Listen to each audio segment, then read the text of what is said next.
he'll give a little bit of an intro, and then I'll go. So in terms of the toss, Leicestershire have won the toss, they've elected to bat. They've made 2 changes with how many changes is it?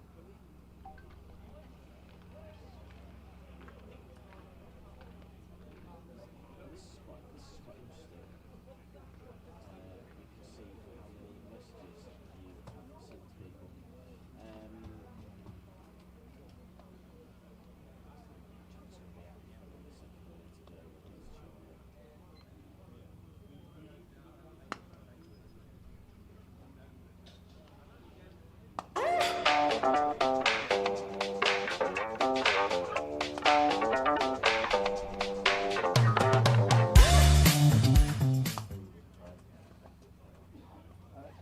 Green.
shadowing out.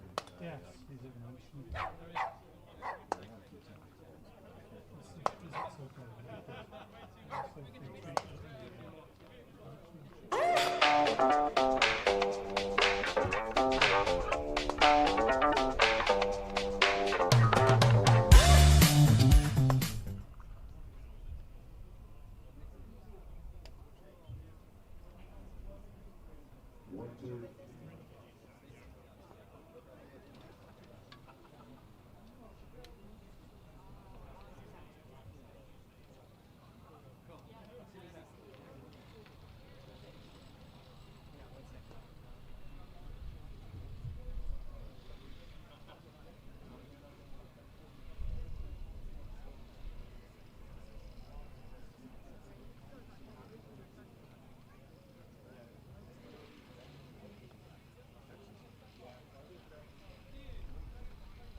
So normally, which I can find, I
10...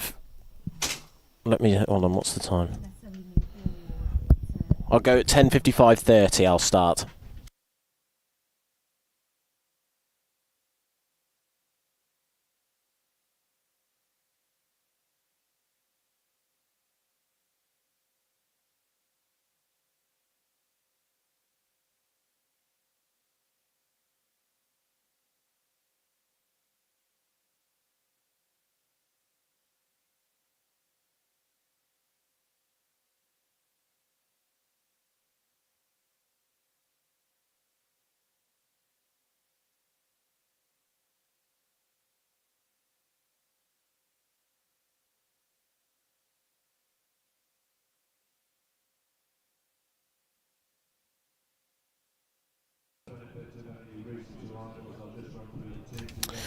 Well, hello there and welcome to Uptonsteel Grace Road. One of Leicestershire against Glamorgan in Division 1. This is a battle between two teams, the two promoted teams in the division. However, both have had very different seasons. Glamorgan have had a wonderful return to Division 1, sitting 4th at the moment. Leicestershire have had a bit of a miserable time despite picking up their first win of the campaign 2 months ago. It is the first day of County Championship cricket here for 59 days. However, both sides probably come into this with slightly different and reversed momentum. Leicestershire getting to the One Day Cup final on Sunday. Glamorgan having a bit of a miserable time in that competition. So we've got me, Adam Whitty, with you today from BBC Radio Leicester and on the YouTube stream, and from BBC Wales we've got Nick Webb. Nick, hello. A very good morning. Nice to be here. And so how are you feeling from a Glamorgan perspective about this, given you may completely disagree with my intro there?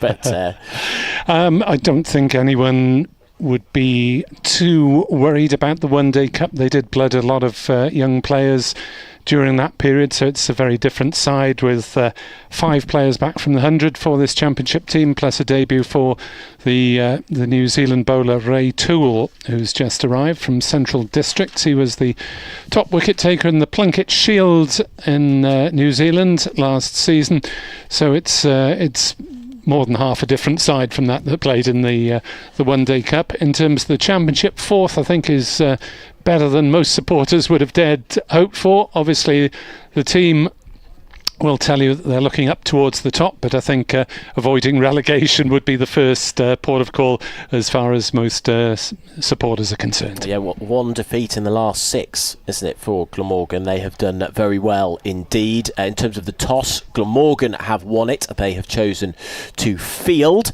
I'll get to the Leicestershire team in just a second, but we have the return of the mullet. If you're watching the stream, I don't know if we can show a view of the pitch at the moment, but they have...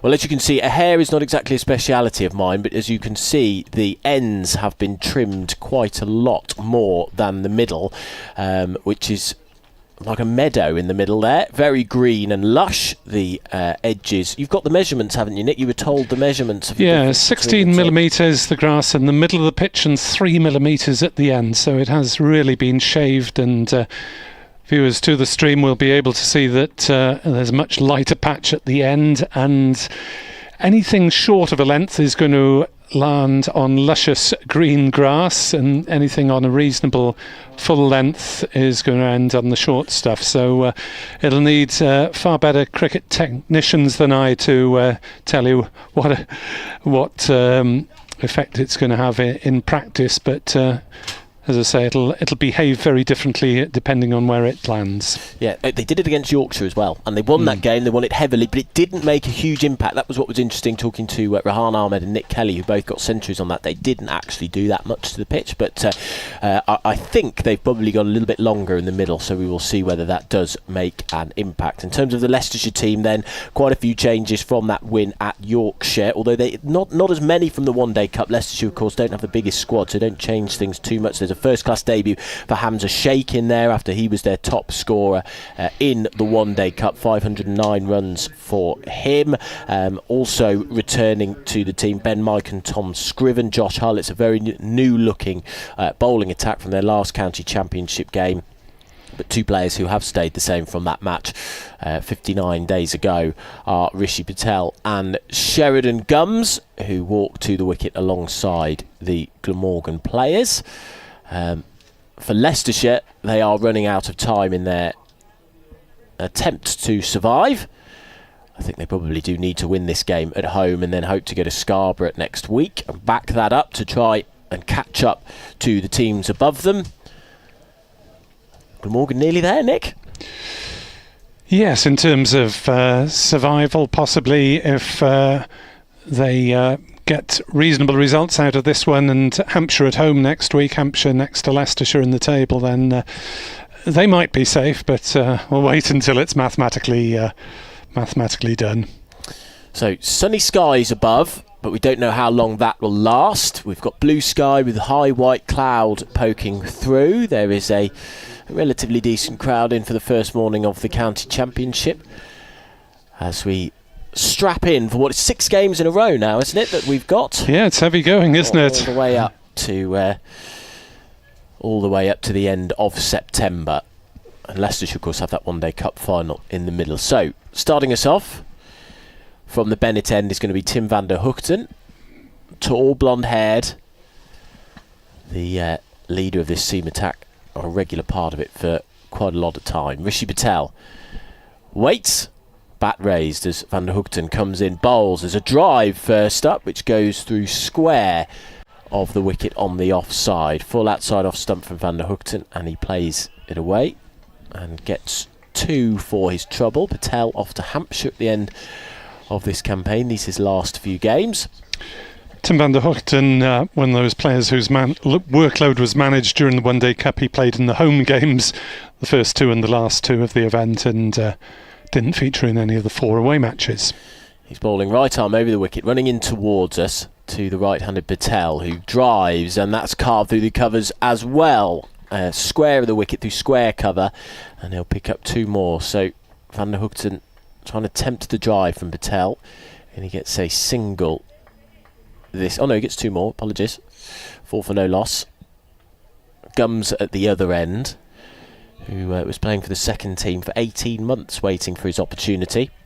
Yeah, I was reading the feature on the BBC Sport website about him. It's a difficult life in the second 11, isn't it? Patel waits.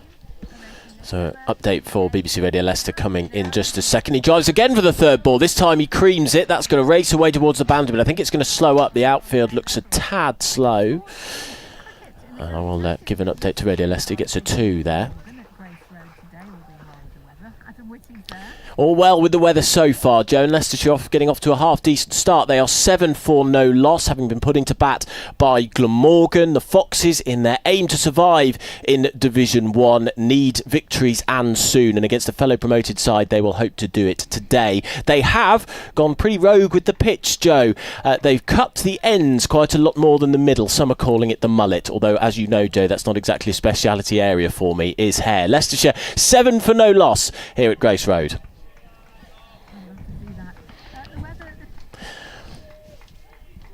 So Gums now left-handed, leaves that alone. So Patel on to 7 from the first over. Your reading of that, I don't know whether he was trying to tempt the drive there, van der Hoogten. Yes, maybe just not quite getting it as close to off-stick as he would have liked to the right-hander. So he's going to come round the wicket and bowls. Straight delivery, just back of a length this time, dragging his length back a tiny bit. Forward comes Gums and defends. It was a very good feature, that, on Gums. He was at Surrey's academy and then got picked up by Leicestershire, but yeah, had to wait 18 months, England under 19. Similar experience for Zainul Hassan. I think he was in the Worcestershire academy, the Glamorgan all-rounder, and went through about 5 or 6 counties for second 11 trials. Van der Hoogten charges in towards us now. Gums comes down the pitch and is struck on the thigh pad. That is the end of the over. An eventful first over here as Leicestershire take on Glamorgan in Division 1 of the County Championship, with Glamorgan having won the toss and put Leicestershire in to bat. Patel on 7, Gums on 0. And I see that Patel is now the only ever present Rishi Patel, that is, the only ever-present player in the Leicestershire Championship side this season. Yep. Now with Cox and Ben Green dropping out. So a fair few changes. They've had a lot of injuries this season. A lot of players going away. They've had people like Kelly, who came later on in the season as their overseas player. And they haven't used Ajaz Patel that much, to be honest. You get an overseas bowler, you'd think you'd be using them every game, but they haven't, because sometimes the conditions haven't suited it. So, yeah. Here comes Ray Toole then for his first ball for Glamorgan. From this pavilion end into bowl to Patel. It's on target and it's defended out towards point, and there is no run. So to tell you about Toole, he's a 28-year-old, born in Johannesburg, of British parents, but has played all his cricket in New Zealand. Plays for Central Districts alongside Ajaz Patel. And 48 first-class matches in his career, 150 wickets, an average of 27. As he tries to add to those and bowls on leg stump, and Rishi Patel turns it to short mid-wicket, and there is no run. And Toole was the star of last season's domestic cricket in New Zealand, where he finished as top wicket taker in the Plunket Shield, which is the nearest equivalent to the county championship. Just 8 matches, but 35 wickets, out of which 24 came in the second block, post the one-day stuff. So he was in form in February and March, as he fires that one wide of off stump, and Rishi Patel leaves it. Through to Chris Cook, who has, since we last did a commentary, announced his retirement from first-class cricket and from all professional cricket, with effect from the end of the season. So Chris Cook is into the final lap of his career at the age of 40.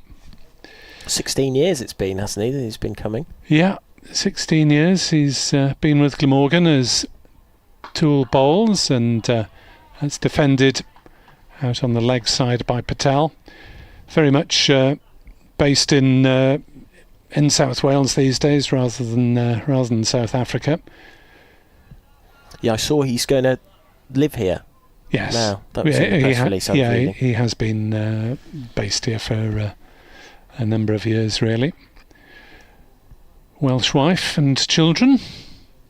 7 without loss. Leicestershire having been put in as Toole bowls, and Patel is forward, playing out into the gully. And there is no run, so a steady start from Ray Toole, who has done his prep, to be fair. He came over and played in a second 11 match last week at Abergavenny, where he took 3 wickets in each innings and scored about 70 runs in the match, although he's expected to bat at 10 or 11. As Toole is in to bowl, and that's close to the stumps. Patel leaves it. It's a good leave. It's a maiden over to start with from Ray Toole in Glamorgan colours. And just to finish off, Toole did actually play the first day of the second 11 match this week, but didn't get to bowl. Just had another little innings. So I guess he's as prepared as any overseas player ever is these days. They normally fly in a couple of days before the match. If you're lucky. And Glamorgan have also signed Mir Hamza, who played for them briefly in 2024. So they will have 3 overseas players on their books to choose from for the last 5 games. Van der Hoogten to bowl from the Bennett end, moving in towards us, right arm round the wicket, and gets a bit of shape away from the left-handed Gums, who leaves it alone. So 5 overseas players to pick from. No, three to pick from for these last 5 games. Oh, yeah, sorry. I think Toole and Hamza will be the 6th and 7th that they've used during the course of the season, because we had a couple of brief visits during the course of the T20 blast. As Van der Hoogten turns, spins the ball from his right to his left hand. He's up to the wicket now. He bowls, defended by Gums. He's a very resolute batsman, quite slow going. Got 49 against Yorkshire where he really battled away. He's not. I don't think you describe him as sort of most fluent, free-flowing batter, but he clearly has the mental resilience and the technique to get him through early on. Yeah, I see they've given him a decent length contract as well. 3 years. Him and Hamza Sheikh, both of them England under-19 players. I think Sheikh's sort of seen as a bit of a diamond in the rough that they've discovered as Van der Hoogten past the umpire bowls, and that's a thick outside edge but played with soft hands to gully. There is no run, 7 for no loss. The score remains. Yeah, Leicestershire have had. I mean, it's almost comical, the overseas player situation now, isn't it? We're going to have Peter Handscomb, and for very good reasons. He stayed in Australia this year, so they got Jake Weatherald over for the first few games of the season. He's now gone back, so they got Nick Kelly in, but then Nick Kelly is called up to the New Zealand team in the West Indies. He's now back, so they'd run de Schwartz in for a bit. Here is Van der Hoogten, and that's left. It's a good leave that by Gums. A tempting ball outside off stump by Van der Hoogten, and he shoulders arms, does Gums. Lets that go past outside his off stump. So de Schwartz plays for a few games. I would hate to be a director of cricket, to be honest with you. Yes, you have to be constantly on the phone. I mean, Fazl Haq Faruqi arrived, an Afghan bowler for the T20 Blast, and then was mysteriously recalled after 2 games. Van der Hoogten in, driven by Gums, glorious shot through the covers for 4. Lent right into that. Van der Hoogten just straying on his line and length a tad, and that is crunched through the covers. So that is the first boundary of the day, isn't it? We had 3 drives in the first over from Patel, but it is Gums who finds the boundary rope first. 11 for no loss, and shot of the day so far. Yes, and well, we'll wait to see how long today lasts in terms of cricketing action, because the forecast for this afternoon is not great. So if you've got other things to do at home, then put them off for later and follow us while you can. Here is Van der Hoogten in, bowls, back goes Gums and clips him away off his hips. The square of the wicket, in fact just behind square of the wicket. Was that Ul Hassan who fielded that down there? It was. So yeah. That is the end of the over.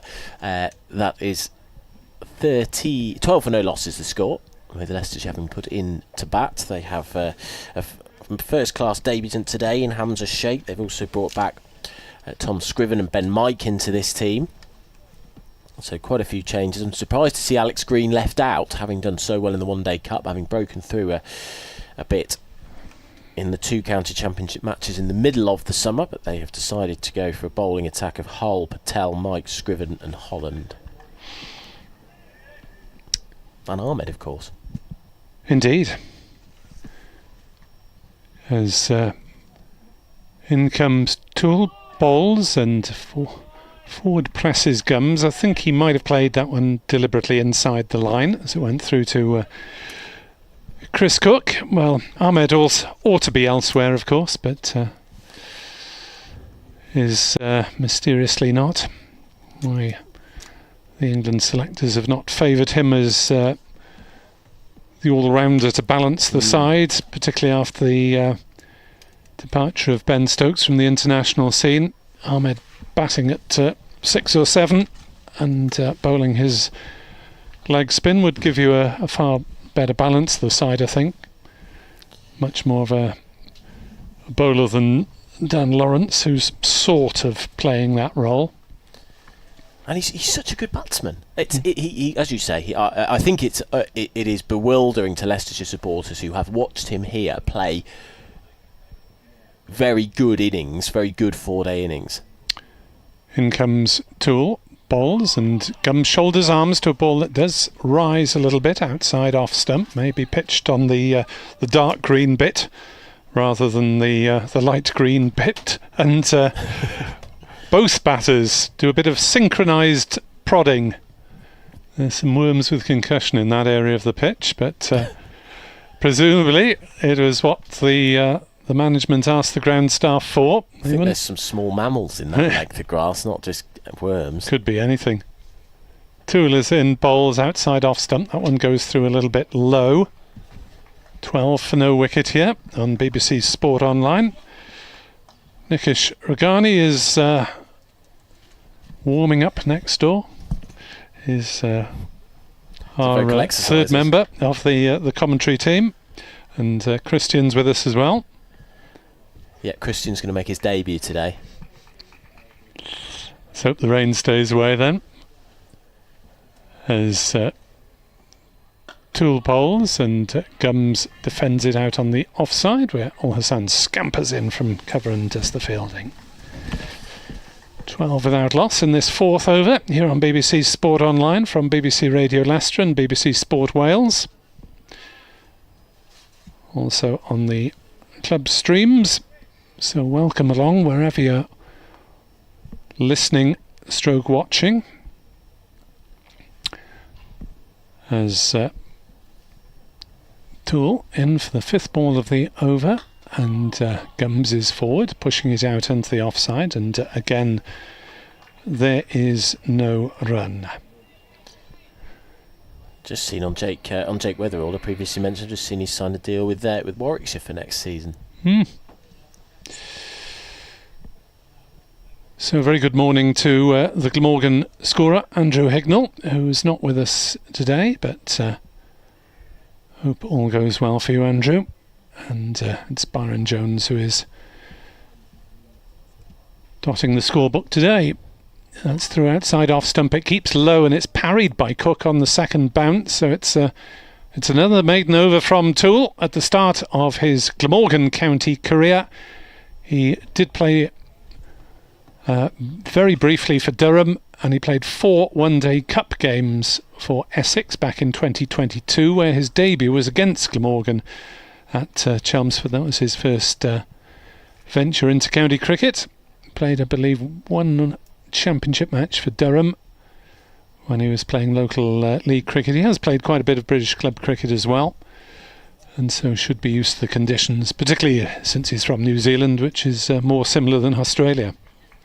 Van der Hoogten to bowl his third over of the morning. None for 12 his figure so far, and he comes bowling outside the off stump to the right-handed Rishi Patel, bowling right time over the wicket, and it's left alone. Bit of outswing away off the seam. By the way, you can get in touch with both of us if you want to. lesscricket at bbc.co.uk.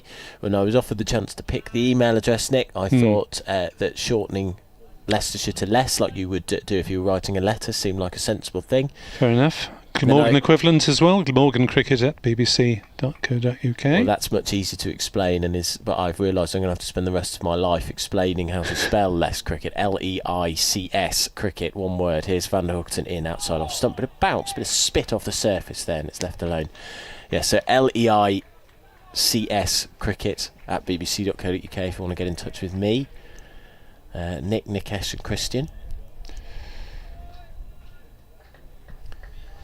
Yes, a little reminder, because we haven't been operating that for the one-day cup matches, which I've been reporting on but not commentating on. So my first commentary since the win over Surrey. Oh, just drop that in. The win over Surrey, I'll say it again. Sorry, it's a loud clang because we here. Enjoyed it too much. Van der Hoogten, past the umpire, bowls straight and full and driven by Patel to mid-off. There is no run.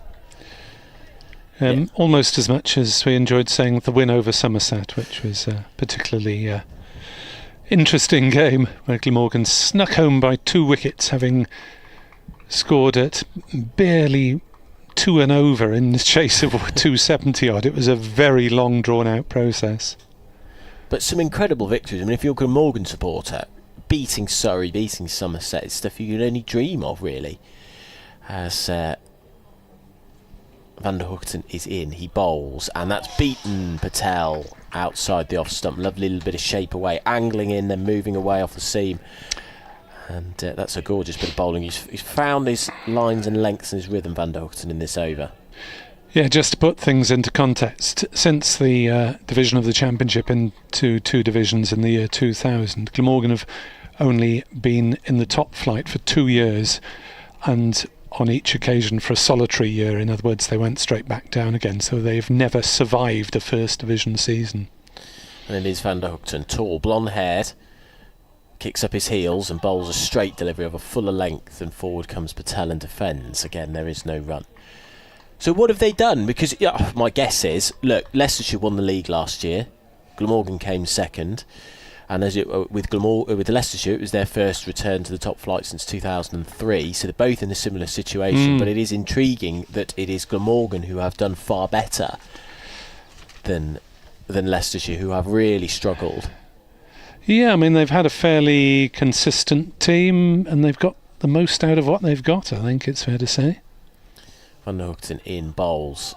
And there's that shape away from Patel, who leaves alone, and that is the end of the over. That was a very, very good over from Van der Hoogten, probing lines and lengths, movement off the pitch, and he's getting the most out of the mullet. Is Van der Hoogten. 3 overs done for 12. Leicestershire 12 for no loss at the end of the 5th over of this game. 27 wickets from 8 games for Ryan Hadley, the New South Wales quick bowler, which is a decent record turn. Not spectacular, but decent. Colin Ingram, at the age of 41, remains the top run scorer with 522.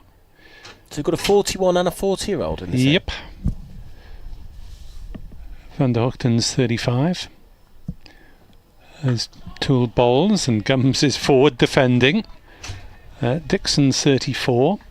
His first season with Glamorgan, having joined from Somerset in the close season.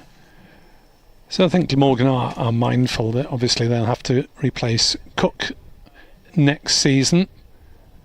They'll have to replace Ingram as the overseas batter within a couple of years if he does carry on next year. Gums leaves again outside off stump. Toole still yet to concede a run. Obviously they'll be able to bring in another overseas batter when Ingram does eventually pack it in, and I'm not wishing that to be sooner rather than later, but Alex Horton seems to be in a reasonable list of players to take over behind the stumps. Will Smaler's also done it in short form games. Henry Hurl, one of the younger players, has played a few just as a batter, and Harry Wallace, the son of Glamorgan Director of Cricket Mark, made his One Day Cup debut without keeping, but he also is a keeper.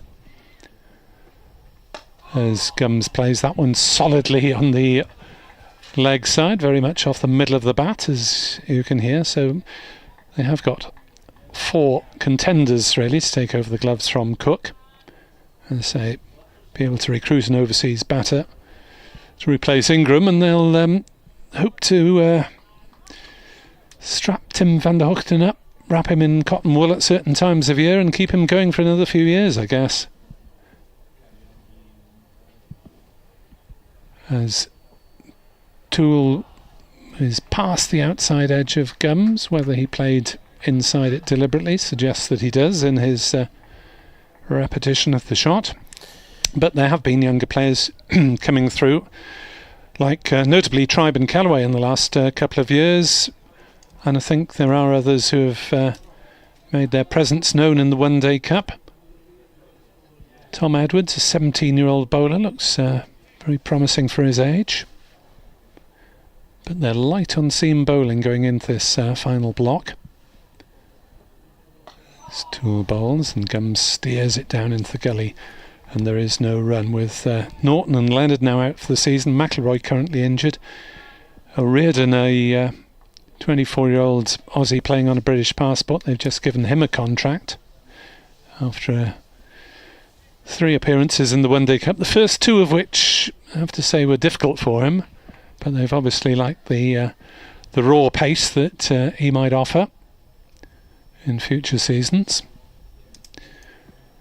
Toole bustling in, left arm over, bowls and Gums drives. Thought he was going to get his first run there, but he's hit it straight to point, and that's 3 maidens in a row for Ray Toole to start his county career. 12 for naught. It remains after 6. So implicit in what you're saying there a little bit is that this is a very important winter coming up for Glamorgan, isn't it? And we are at the end of something.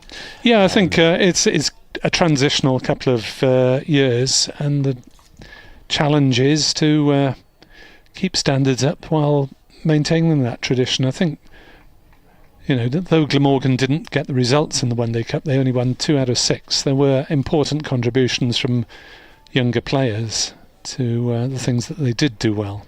Van der Hoogten, right arm over the wicket from the Bennett end, bowling to Patel. He bowls a straight delivery, a thick outside edge, and that squirts away through the slip cordon and runs away for 4. Far from convincing from Patel, but it gets the desired result.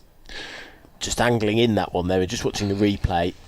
Dipped and came back into Patel, which is why he struggled with it a little bit. 4 runs. Soft hands as it went through the slips. And this is something that a lot of people have been concerned about in the last couple of decades, the shortage of local talent being produced. I think there are signs that that's probably being reversed. Van der Hoogten in, defended by Patel. Thick inside edge this time, and a quick single is managed by the Foxes. 17 for no loss the score. Patel onto 12, Gums on 5. So I guess there is also within that the Glamorgan, this is the peak of something too. This is probably a 3, 4, 5 year journey to this point. Certainly, if you're talking with players of that age, or am I? It's worked better in the last couple of years than it has previously. There hasn't been a lot of change in the squad in recent years. Tribe and Kellaway coming through has been a major bonus.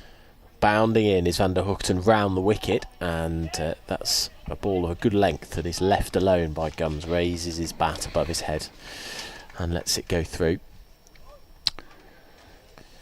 So it's interesting times, and hopefully those younger players such as Horton, Hope Bell, Hurl, Edwards will make a mark in the next couple of years in red ball as well as white ball.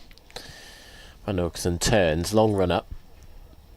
Grey clouds coming over him as he moves, and there's a swipe from Gums, a flash, and he misses the ball entirely. That was a bit Sol Buddinger, that one, wasn't it? Very unlike Gums, to be honest. He's more boycott than Duckett. But that was a Ben Duckett shot, bat away from the body, trying to slash that through the covers, and didn't pull it off. Unusual that Van der Hoogten's this expensive this early. As he comes in now, bowls outside off stump, left alone by Gums. Well, what was it? 7 off the first over, I think, wasn't it? So it's slowed down a tad. Very unusual for him. Normally the most economical of the Glamorgan attack. 2.68 is his average over the county championship season in terms of runs per over.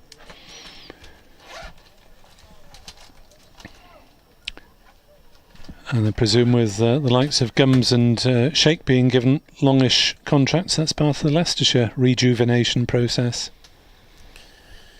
Van der Hoogten up to the wicket now, bowls, defended by Gums. I think he wanted to lead that alone at first, but in the end played it with soft hands. Yeah, absolutely.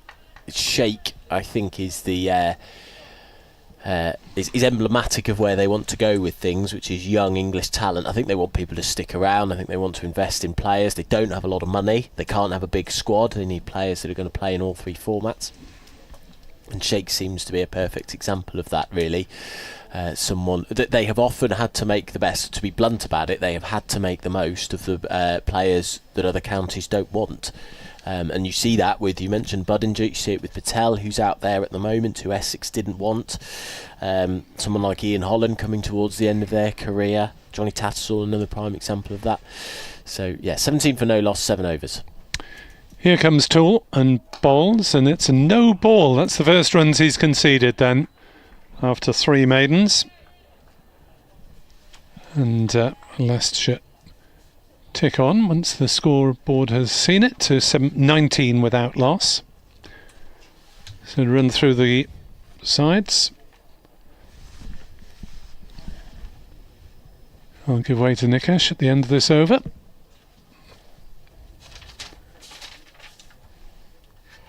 As Toole is in to Patel. Tucks him up rather there, but he drives it. off the back foot to mid-on, and there is no run. Reminder the Glamorgan 11 then: Ul-Hassan, Tribe, Carlson, Kellaway, Ingram, Dixon, Cook, Van der Hoogten, Crane, Gorvin and Toole. So Billy Root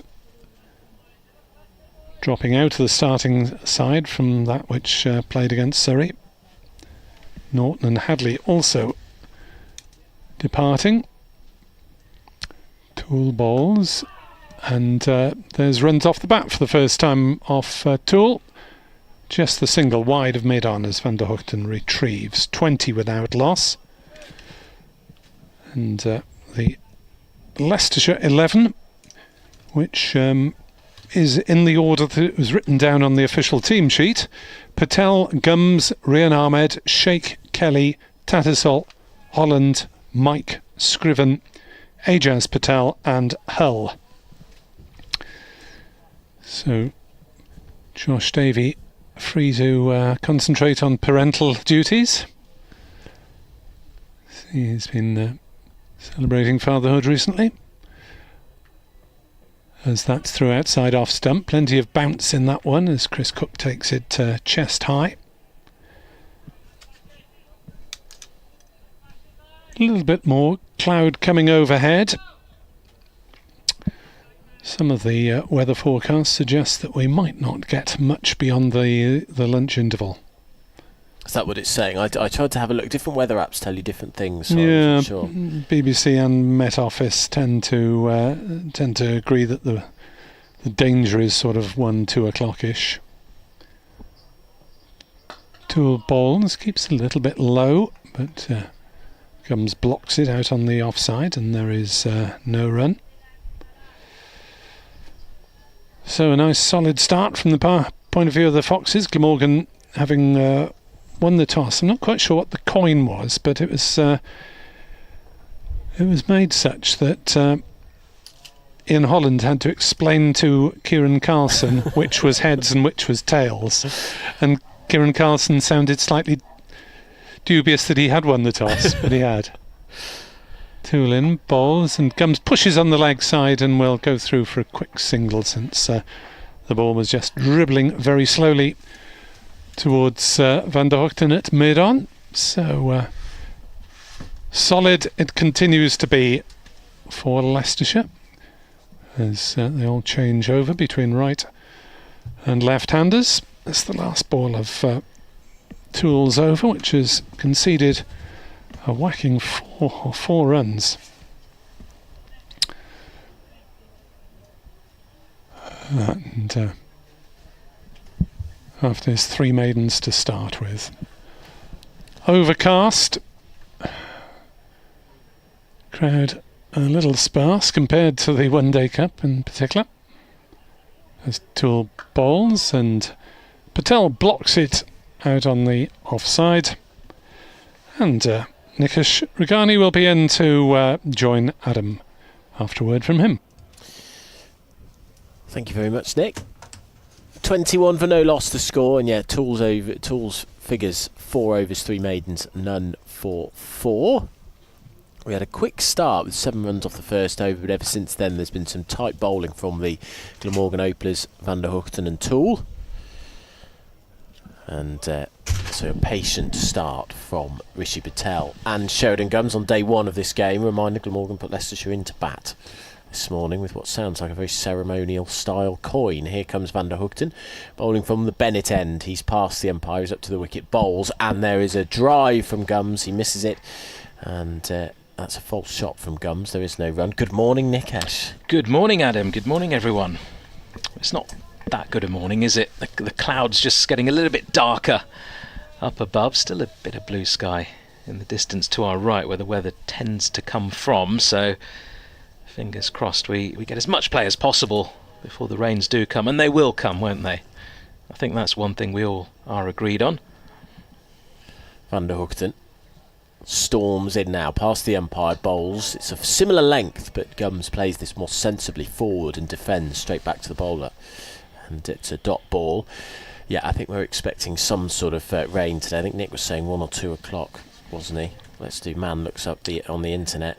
I think post-lunch looks quite We've got a quite wet. lightning sign at 1 o'clock on the BBC app. Well, I've just seen the corporate boxes are looking pretty healthy on the far side there. There's some big groups of people stood on the balconies. Van der Hoogten bowls and again beats up Gums outside off stump, who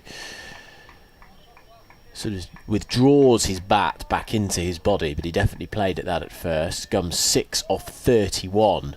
You were here for the 49 against Yorkshire, weren't you? Which was very battle hardened, that innings. Very slow, but he's looked solid though at the top, hasn't he? And I think he's adapted well to first team cricket. He doesn't look out of place. He's probably what you describe as a typical opener. I'll come back to that in a second. Here's Van der Hoogten, forward comes Gums and defends, which is, I guess I was always taught in club cricket that in reality your job as an opener is not really to go and flash the ball all over the place and score a load of runs. It's to have a good technique, see off the best bowlers, set a platform for your best batters. Back in our day, Adam. Yes, back in our day. Times have changed. I mean, one thing that hasn't changed is no matter what kind of batter you are, you've got to have a solid technique. Otherwise, long term, it's just not going to work out for you. But Gums, very much a compact player. In comes Van der Hoogten. He bowls left outside the off stump by Gums. Probing lines from Van der Hoogten, tempting lines from the Aussie-born pace bowler. Yeah, that was always my excuse for getting 20 off 60 balls when I got out, setting the platform. I was always told that it was not. I'm not saying Sheridan Gums wants this, but I think it's sort of typical of the club game, isn't it? That if you were 50 for 1 off 15, 20 overs, that was okay because the best bowlers had gone and the better batters can come in. Here's Van der Hoogten. Down the pitch comes Gums, gets a thin inside edge, and will get a single for his trouble out to fine leg, quite a square fine leg for the left-hander. Far from convincing stroke. See, both batsmen have looked a little bit scratchy so far. They started with quite a pace, but ever since then there's been quite a lot of edges and things like that. The bowlers have settled into their rhythm. 22 for no loss at the end of the 9th over here at Uptonsteel, Grace Road. You're listening to BBC Radio Leicester, BBC Sport Wales on the BBC Sport website and app, and then also on the Leicestershire stream on YouTube if you want to watch the game alongside our commentary. Right, we've got a change in bowling. Zainul Hassan from the pavilion end. We've got to talk about this pitch again, haven't we? What is going on? Well, short back and sides. Big lump of green in the middle. And, we've seen this before, haven't we, of course, this season. What's Zainul Hassan? You can see this on the stream. He's doing his warm-up bowling, but then he's letting the ball out the back of his hand. Are you watching it? He's letting the ball out at the back of his hand at the last moment, so it wasn't bowled with pace, and it was just dolloping up to the fielder. I've never seen that before. Just stretching his shoulder. Here he is into Gums, who defends into the offside. Just a bit of gentle swing back into the left-hander. Well, on the pitch, Nick, so do you know the interesting thing? I was slightly surprised they did this because against Yorkshire, which was the last game they had here at home, which they won, I asked Alfonso Thomas at the end of the game about it, and he went, to be honest, it was more about the image of it as opposed to what it would actually do. So it was about making Yorkshire panic, change their mind, change what they were going to try and do. Here is Ul Hassan again, bit of extra bounce, well defended by Gums. So it's just a psychological thing, is it? I would have thought that first and foremost the green would just allow the pitch to be held together a little bit more. There was a lot of hot weather earlier on in the summer, of course, around that Yorkshire game, and it just allowed the pitch to stay together, and also just that extra bit of pace and carry which we don't often get here at Grace Road. And then I guess the ends, maybe something there for the spinners. That's what we all thought, wasn't it? It sounded like a bit of a bluff. Oh, Hassan bowls again, slightly wider of the off stump, and that's comfortably left alone by Gums. Yeah, I guess so. Which is it's interesting now you've said that, and now the Glamorgan coaching team, the Glamorgan players will have watched plenty of video of the ball not doing much over that 3 days. and then might have looked at this and gone, well, we sort of know what we're dealing with here now. So I am I think it's longer. I could be wrong. I think the grass is longer than it was against Yorkshire. Have had a bit of rain over with the last couple of days, haven't we, as well? Which might make it look a bit greener. That's keeping low, actually, that one outside off stump. Gums pushes forward. It's past his outside edge. And that's more characteristic, I guess, of a Leicestershire pitch. Ooh. Pitching on the green stuff, moving away and taken quite low down after it passes the edge of Gums, who is 7 from 38. And I guess, look, if you've got somebody being positive like Patel at the other end, it's not such a bad thing to have somebody like Gums dropping anchor. Well, Hassan goes onto the legs, and that's flicked away off the pad, I think, as an appeal for a catch behind. It was only the keeper interested. Umpire says no. I think it was probably... well, it didn't even look close to the thigh pad, did it? On the replay, there was some sort of noise, maybe bat onto pad. Well, Hassan finding swing here early on, though. The ball still just about 10 overs old, so should still be plenty on offer for Glamorgan. Overcast conditions, moisture in the air, moisture in the pitch. Here he is to complete his over. That's an inside edge from Gums. He'll get himself a single out towards deep backward square and retain the strike at Leicestershire. 23 without loss, 10 overs bowled in the day's play. And Richard Blight has emailed us at glamorgancricket@bbc.co.uk, and also Leicester, or the Leicestershire address, less cricket, LEICS cricket at bbc.co.uk. You're sticking with that one, are you? I have to. I made the decision 2 seasons ago that was going to be the email address. I have to stick with it. Got to explain it every time. Every time. So he says the mullet straw is an unusual looking surface. What is the groundsman's rationale for shaving the ends? I think you've sort of heard both sides of it really there. Nikesh, the more sort of cricketing reasoning, which I think is they want to be able to get the bowlers to vary their lengths, to give something in the pitch for the spinners and the pace bowlers at the same time. But also don't discount the fact that it's that it's all about the impression it gives to Van der Hoogten to bowl his 6th over, bowling right arm round the wicket, and he bowls a beauty that beats Gums outside off stump. 8 off 41 now for Gums, and it beats him outside the off stump. We have quite a lot of those in the last few overs. Yeah, so don't discount the fact that they've basically tried the same again, which is to make Glamorgan turn up and go, oh crikey, what are we going to do with that? And to change how they were going to go about the game and think about the game differently. And I think the third reason is it worked last time, so they've done it again. Here comes Van der Hoogten to bowl to the left-handed Gums, leaves this one outside of stump. That one sank a tad in the pitch, didn't bounce hugely, and there is no run. Well, I've not been here for any of the one-day cup matches. I was covering another white ball tournament, which some of the members here might not be too fond of. I can't imagine the pitches would have been anything like this for the one-day cup.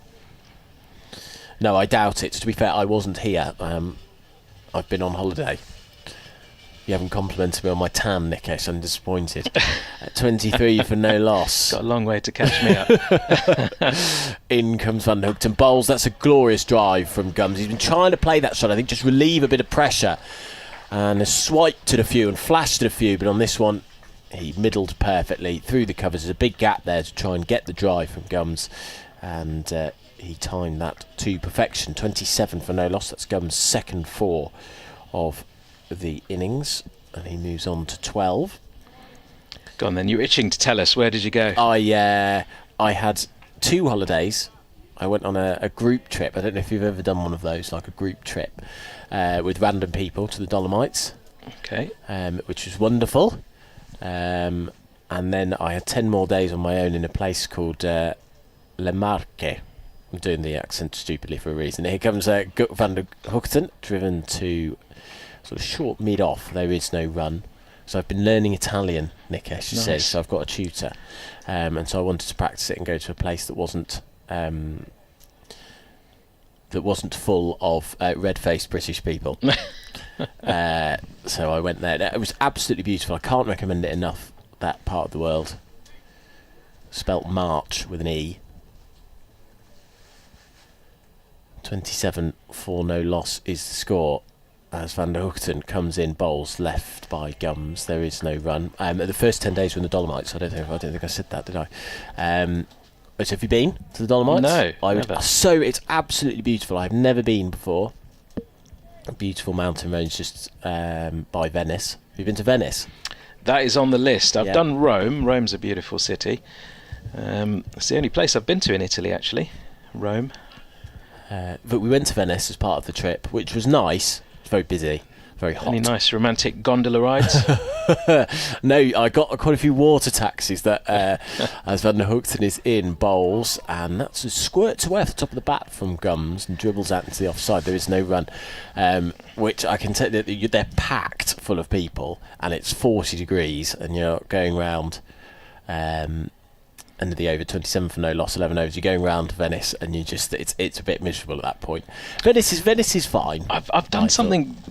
I've been to the Venetian Hotel in Las Vegas, which is basically a mock-up of Venice, and you've got the gondola rides, and it can get to 40 degrees. So I get where you are on that. But it looks like a lovely place, and definitely on the list. It's beautiful. I was expecting it. You hear people say that it's full of rubbish and it's a bit dirty. It wasn't that, I have to say. It was very pleasant. It was just so hot. The Dolomites, however, about 6-7 degrees less hot. As Zainul Hassan begins a new over into Patel, who lunges forward and then shoulders arms to that one, just outside off, 27 without loss still. Did some great hikes. It's quite sort of Germanic up there, so it sort of looks like a bit of a ski. The whole thing's a bit ski resorty. But any listeners or viewers would heartily recommend the Dolomites for a place to go. I actually did the Dominican Republic earlier this summer. Oh, lovely! Very nice, but I mean, given the heat that we had, I can't say I went for the heat. Patel lunges into a drive.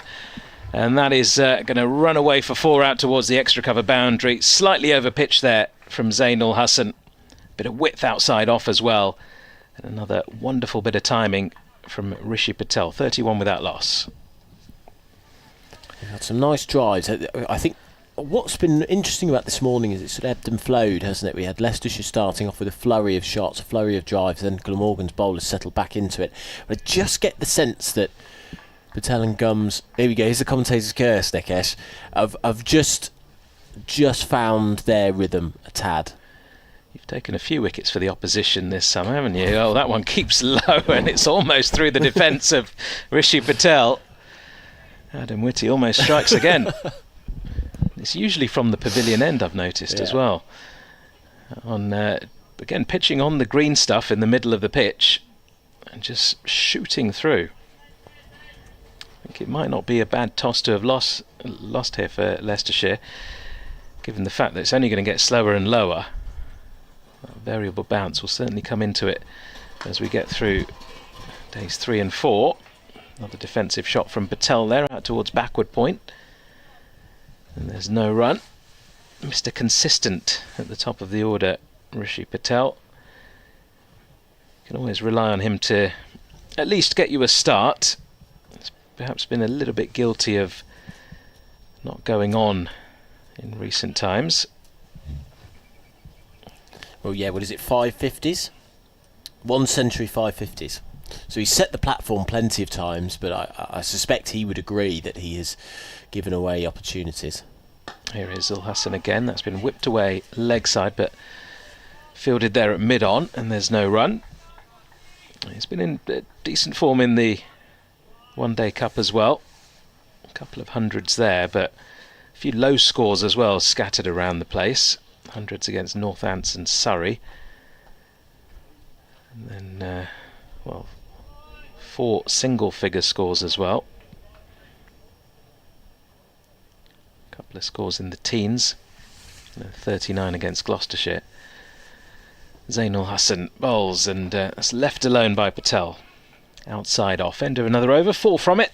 31 without loss. Patel on to 17. Gums at the other end, 12. It's been Gums who's faced the majority of the delivery so far this morning. 12 from 46. Patel has faced 27 balls for his 17. So the run rate just over 2.5 runs and over. Which, I guess on the face of it, morning 1, Won't be too concerning for Leicestershire. They'll be glad they've not lost any wickets as of yet. But just given the forecast for the rest of the day and maybe over the course of the next couple of days, might just be wary of not going too slow as the day goes on. As Van der Hoogten starts a new over and gets a ball that jumps up at him slightly. I don't know whether that was glove that it's hit as he tried to tickle it away fine on the leg side. Either way, Gums gets a single. It's a leg by, so it must have hit the thigh pad or the hip or something as it ran away down to fine leg. 32 for no loss is the score. Gums remains on 12. Rishi Patel's final season here at Leicestershire as well. Yeah, off to Hampshire at the end of the campaign. He's a typical person, I guess. It's typical of, you sort of get a few types of players that come and play for Leicestershire. I'd say he's typical of one, as Van der Hoogten's going to come over the wicket and runs in, defended by Patel. You have the young academy star, of which you would describe, Josh Rahan Ahmed as that. They will often get sometimes the veteran at the end of their career to come and give you a few good seasons. I think you describe Ian Holland as someone that's a perfect example of that. But then there's also the slight outcast from a county that another larger test county perhaps, not in this case, but didn't want or didn't have the space for, and who they turn into a real first-class operator as Van der Hoogten is in. Oh, and that spits right off the surface. There's an appeal for a catch. But was it dropped? Dropped at second slip. Now, players are down on their paunches a little bit here. Let's watch the replay. It spat up, and did that hit Patel on his body or on his glove? Either way, it was dropped, I think, at second slip. I think it's off his arm, looking at it. Might have been quite close to the glove, though. I've got a second replay here. It looked like it hit his shoulder, and second slip dived in front of first slip and dropped it. So nothing doing in the end. I'm not sure that would have been given out anyway. I'm not sure it was out. 32 for no loss is the score. There's no run off that. Slightly chaotic scene, that. As Van der Hoogten moves past the umpire now. He bowls and Patel leaves alone. Yet Patel, someone who Essex didn't quite have the space for. And now here he is, having built his career up again to the point where I suppose he is returning to what you would call a larger county. Leicestershire fans, I'm sure, will balk at that expression, but I think it's probably fair and accurate. Well, Hampshire, of course, now owned by the same owners that own the Delhi Capitals in the IPL. They've actually sold the entire county cricket club to those investors from India. As Van der Hoogten is in, and there's a bit of outswing away from the right-hander, well left alone by Patel, who is 17 not out of 31 deliveries. The run rate for the Foxes so far, 2.5 and over on day one of this county championship match. The first day of county championship cricket for the Foxes, at least for 59 days, after they beat Yorkshire in 3 days. Patel 17, Gums 12, so we approach the end of the first hour. And here is Van der Hoogten, bowls, forward comes Patel and defends back close to pad. And that's the end of the over. One leg by off it, and that is it. Van der Hoogten 7 overs, none for 22, his figures. That will probably be the end of his spell. He has bowled almost the entirety of the first hour. Scored 32 for none after 13 overs. A question has been answered for me that I have had overnight, Nikesh, which was how Ollie Robinson and Josh Tongue were able to have a ball split in half at such quick speed. It was the groundsman, wasn't it? Yeah. How did he do that? Does he have an axe? They've obviously got some kit, haven't they? Maybe not quite an axe. Well, yeah, that would be incredible axe work, wouldn't it, to get it that accurate? What kind of equipment do they have that could saw a ball like that in half? Obviously have to clamp it down somehow as Ul Hassan continues. That's past the outside edge of Gums. Nice ball, angled across the left-hander. One of those, I don't know what the technical term is, but you know the woodcutters, which are sort of built into a desk? Yeah, it might be something that. like that. But why would it? I don't know why groundsman would have that, but they've got all sorts of kit there, haven't they? Anything you need. Even in club cricket, you go to the groundsman's shed and there's all sorts in there that you never thought you'd need. A lot of it comes in use. Full delivery, defended, straight to mid-off, quick single taken. Patel scampering towards the danger end makes it as the throw comes in. I just found it utterly bewildering watching it yesterday and seeing Ollie Robinson walk into a press conference holding half a ball, going, how on earth have you done that so quickly? Well, it's great that they were able to. Yeah. Brilliant effort from England to bowl Pakistan out for just 171. And still no play on day 2. Raining up in Leeds with England 112 for 2. So with no test match action, you might as well carry on listening to us. We'll keep you posted on scores up and down the country as well as Ul Hassan's in. Keeper standing up and Patel defends back down the track. I guess there will be Leicestershire supporters keeping an eye on some of the other games around the country. Well, particularly, I suppose for Leicestershire, there's a big game going on between Hampshire and Yorkshire, between second and third bottom. If Leicestershire are able to win that, they might be able to leapfrog one of those teams.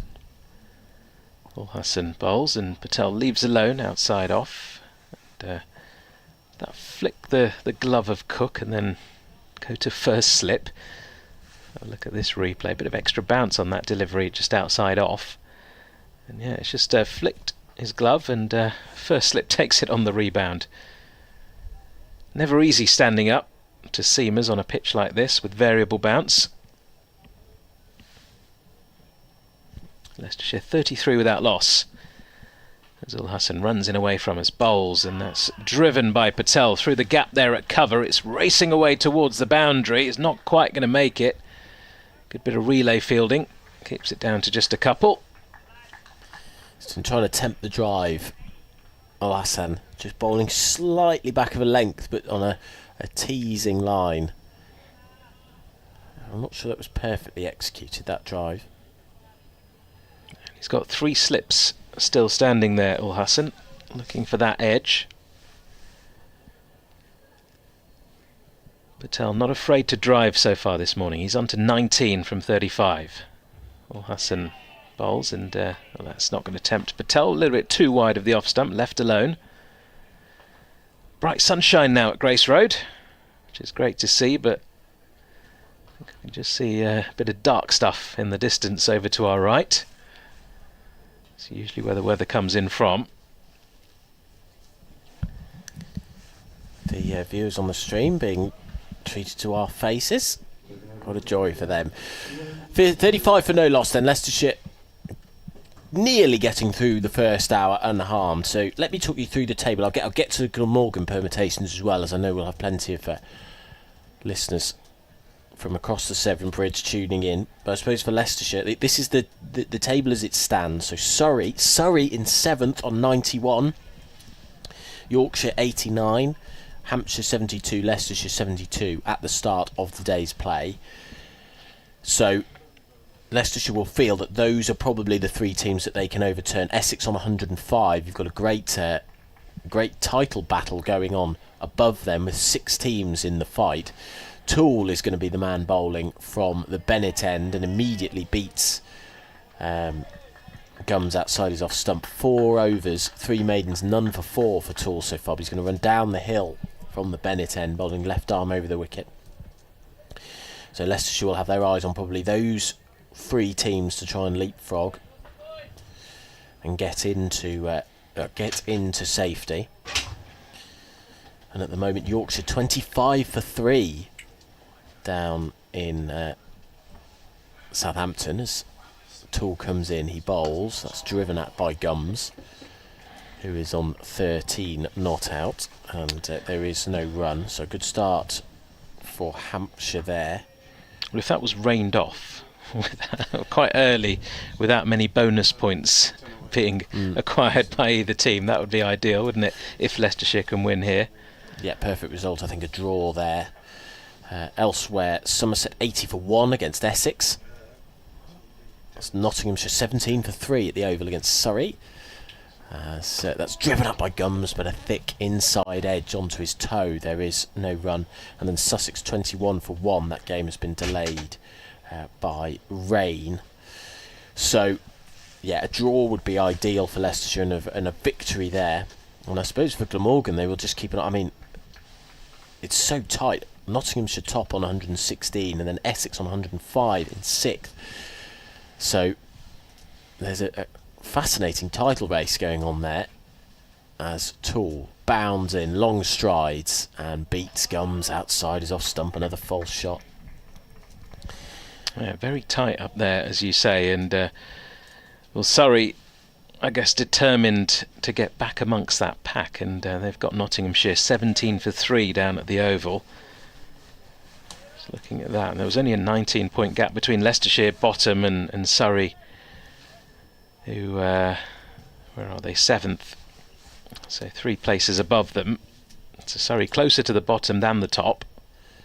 As Toole is in, he bowls, getting some real movement. That one's a straighter delivery that holds its line, and Gums comes forward and defends. I will Nick's behind me. I will do the update and not get Nickers to do it as I did last time, or I forgot, walked off. 35 for no loss is the score. Patel 19 off 36, Gums 13 off 54. That's Toole. Long run up. Tall figure, broad-shouldered, brown hair. Runs in on the angle, and Gums comes forward and defends. Was that Leicestershire's last game in the Championship? It was, against Yorkshire. Yorkshire. Yep. 59 days ago. So it has been a long old time. Leicestershire have done well, though. I mean, they won... I've covered a lot of cricket since then. And I'm back for their next game. I remember we did an episode of the Talking Foxes podcast, which is our Leicestershire podcast, about this, and it felt so long away, a return to the county championship, and it has been. There's been quite a lot of I think we've got a new Prime Minister in that time. Yep. Well, that's not that unusual, is it?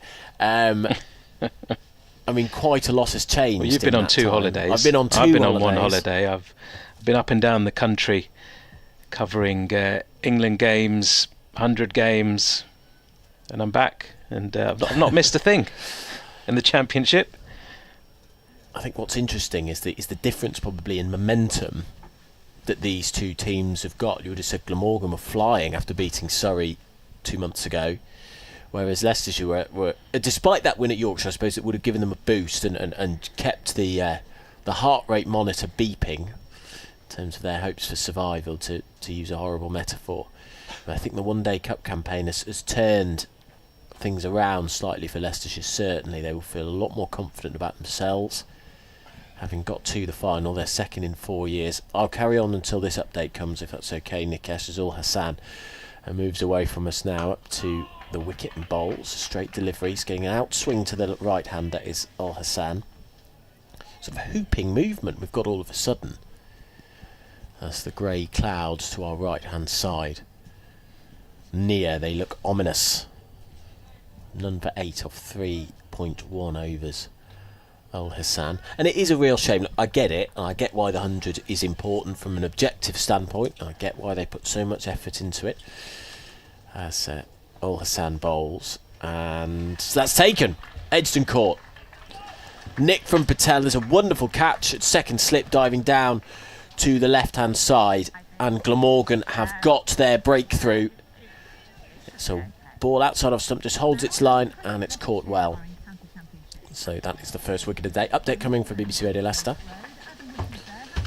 Well, you join us just as Leicestershire have lost their first wicket at the end of a resolute and determined first hour of batting from the openers Rishi Patel and Sheridan Gums. Patel has just departed, edging to second slip. The Foxes on an unusual pitch have batted relatively well, but Glamorgan have got the breakthrough, having bowled well themselves with good lines and length. So after 15 overs, Leicestershire, having been put into bat this morning, are 35 for 1.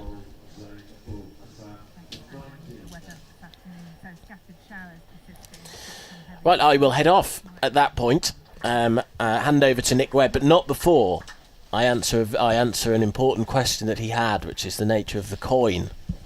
It is a fox coin, specific fox coin with a head and tail that are both fox related, which is hence the confusion for Kieran Carlson. 35 for 1 with Vahan Ahmed coming to the crease.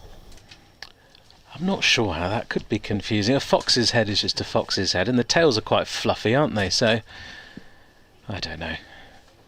Obviously he was looking for maybe King Charles's head, and it wasn't to be seen, and that led to some confusion.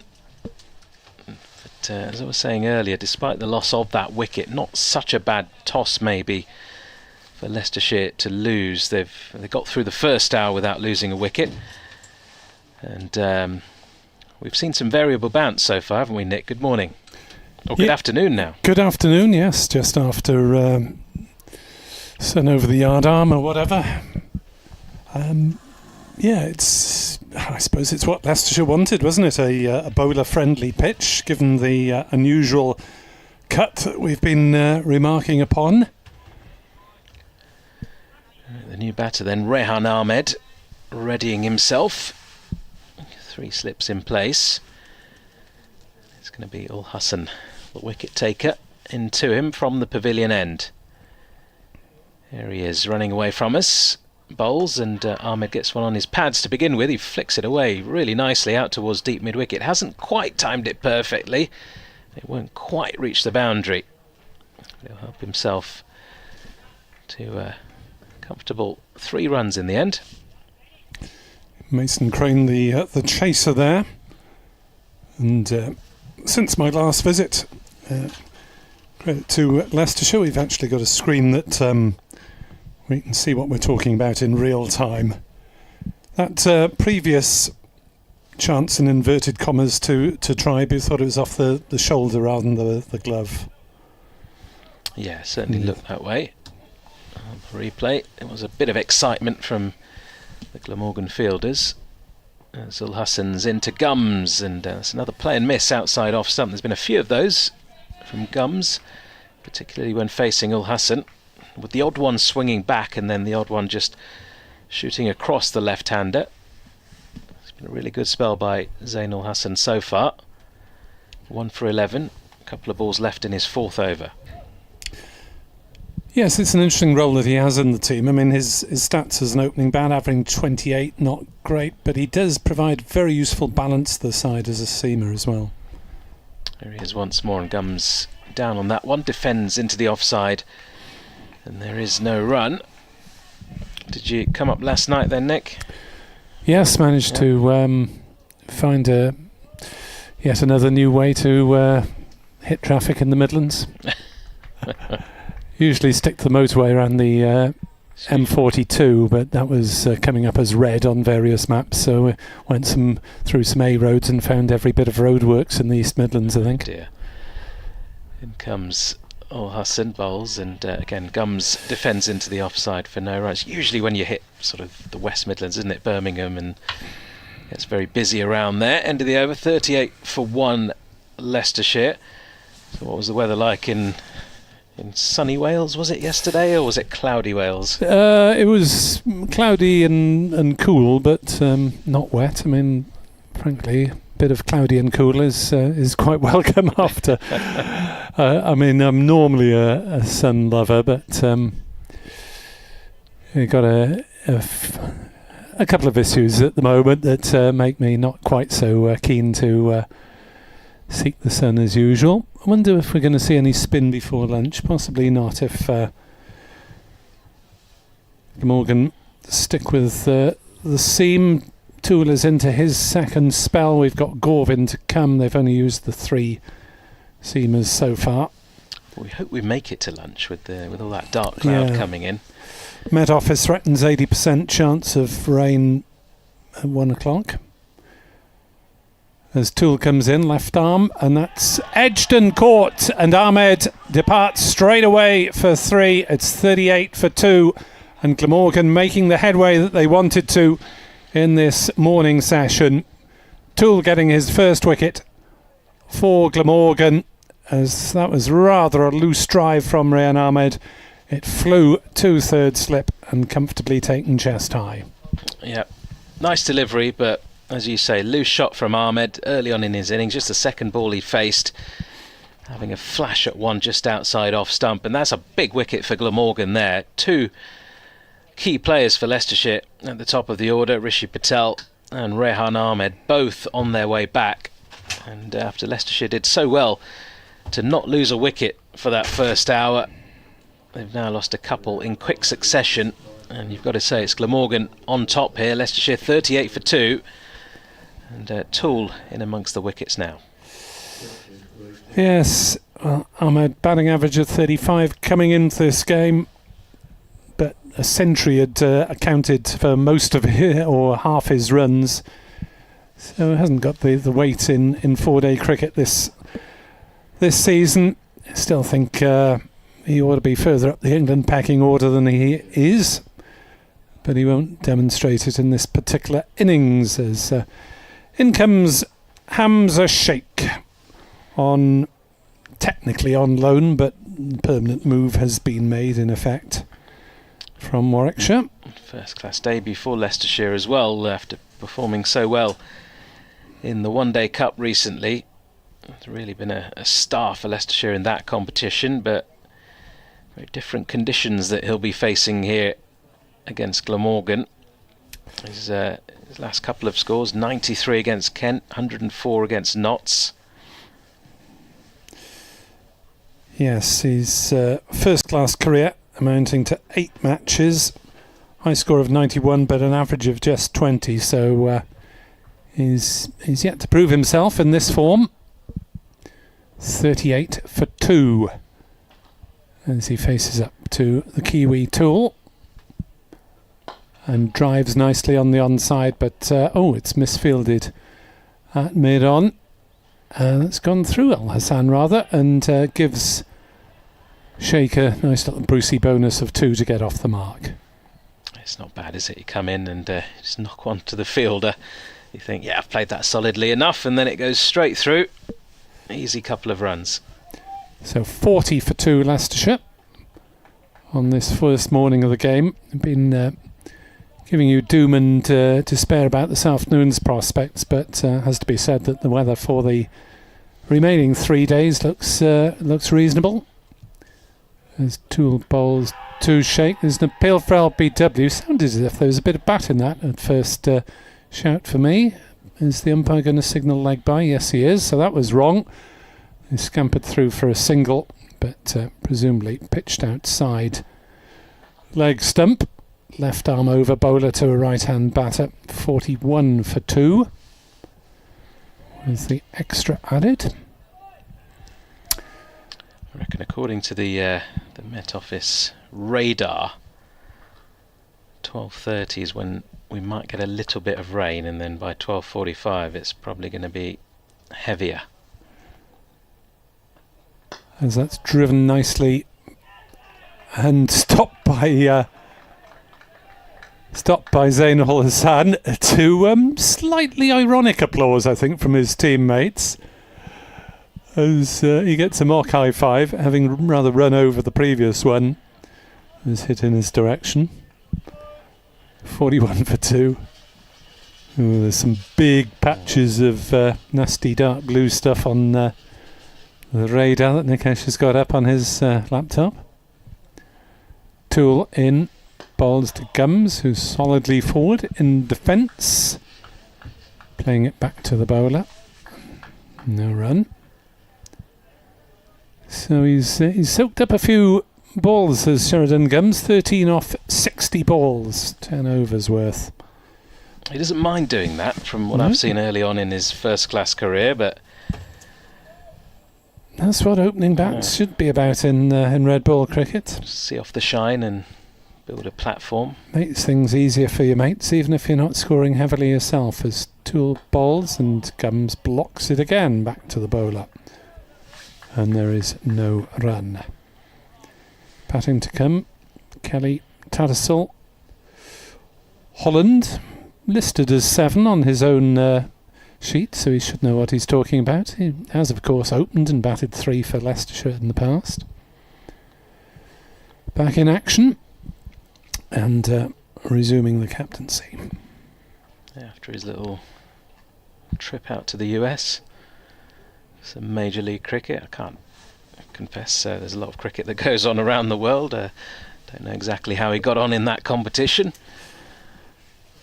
I'll have a look to see if it's listed on Cricinfo. I'm not sure whether that qualifies as a major comp. Here is Zainul Hassan into Sheikh. 3 slips and a gully in place, left alone outside off. Sheikh, as I mentioned, with a whole heap of runs in the One Day Cup. Leicestershire, of course, through to another final. Woohoo! So his scores before that, 93 and 104, 29, 20 not out, 35 as well. So he's been contributing consistently. So it's not just those big scores. Got another 100 against Surrey early on in the competition, 91 against Lancashire as well. So he leaves the next ball outside off to Ul Hassan. It's just getting darker and gloomier, isn't it, now here above Grace Road? Fair bit of low cloud just heading towards us from the right. So his last match in the Major League was against Los Angeles for Washington. Didn't contribute. Zainul Hassan bowls, and it's been played down defensively by Sheikh out towards that slip cordon on the bounce, no run. Bizarrely, he was batting at 9 for Washington Freedom, which of course is the sister side to Welsh Fire. Yes.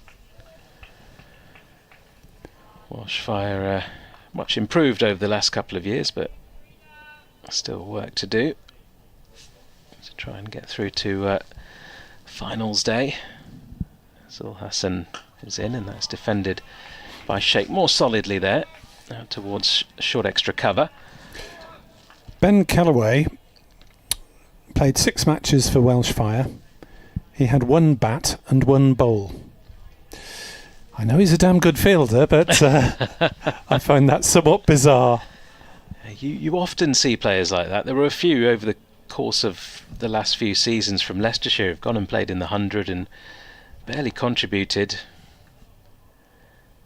Ul Hassan bowls, and it's again played right under the eye line of Sheikh, defended away to backward point, no run.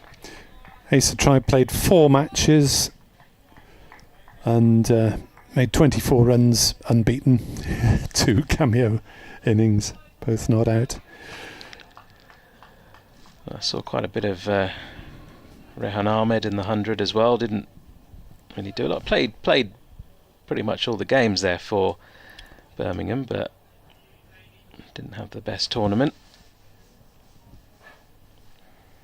Ul Hassan, slightly short of a length, but it keeps low, and it's well kept out by Sheikh. Another example of the variable bounce there. Maiden over from Zainul Hassan, then 41 for 2. Leicestershire, 18 overs gone in the day's play.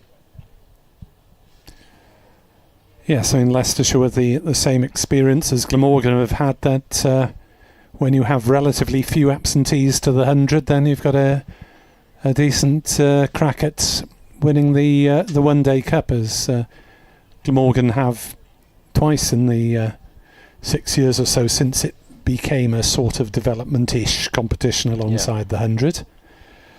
This year they chose to they had 5 absentees anyway. They chose to rest Van der Hoogten for half the games and Ingram for most of them, and Cook for all of them.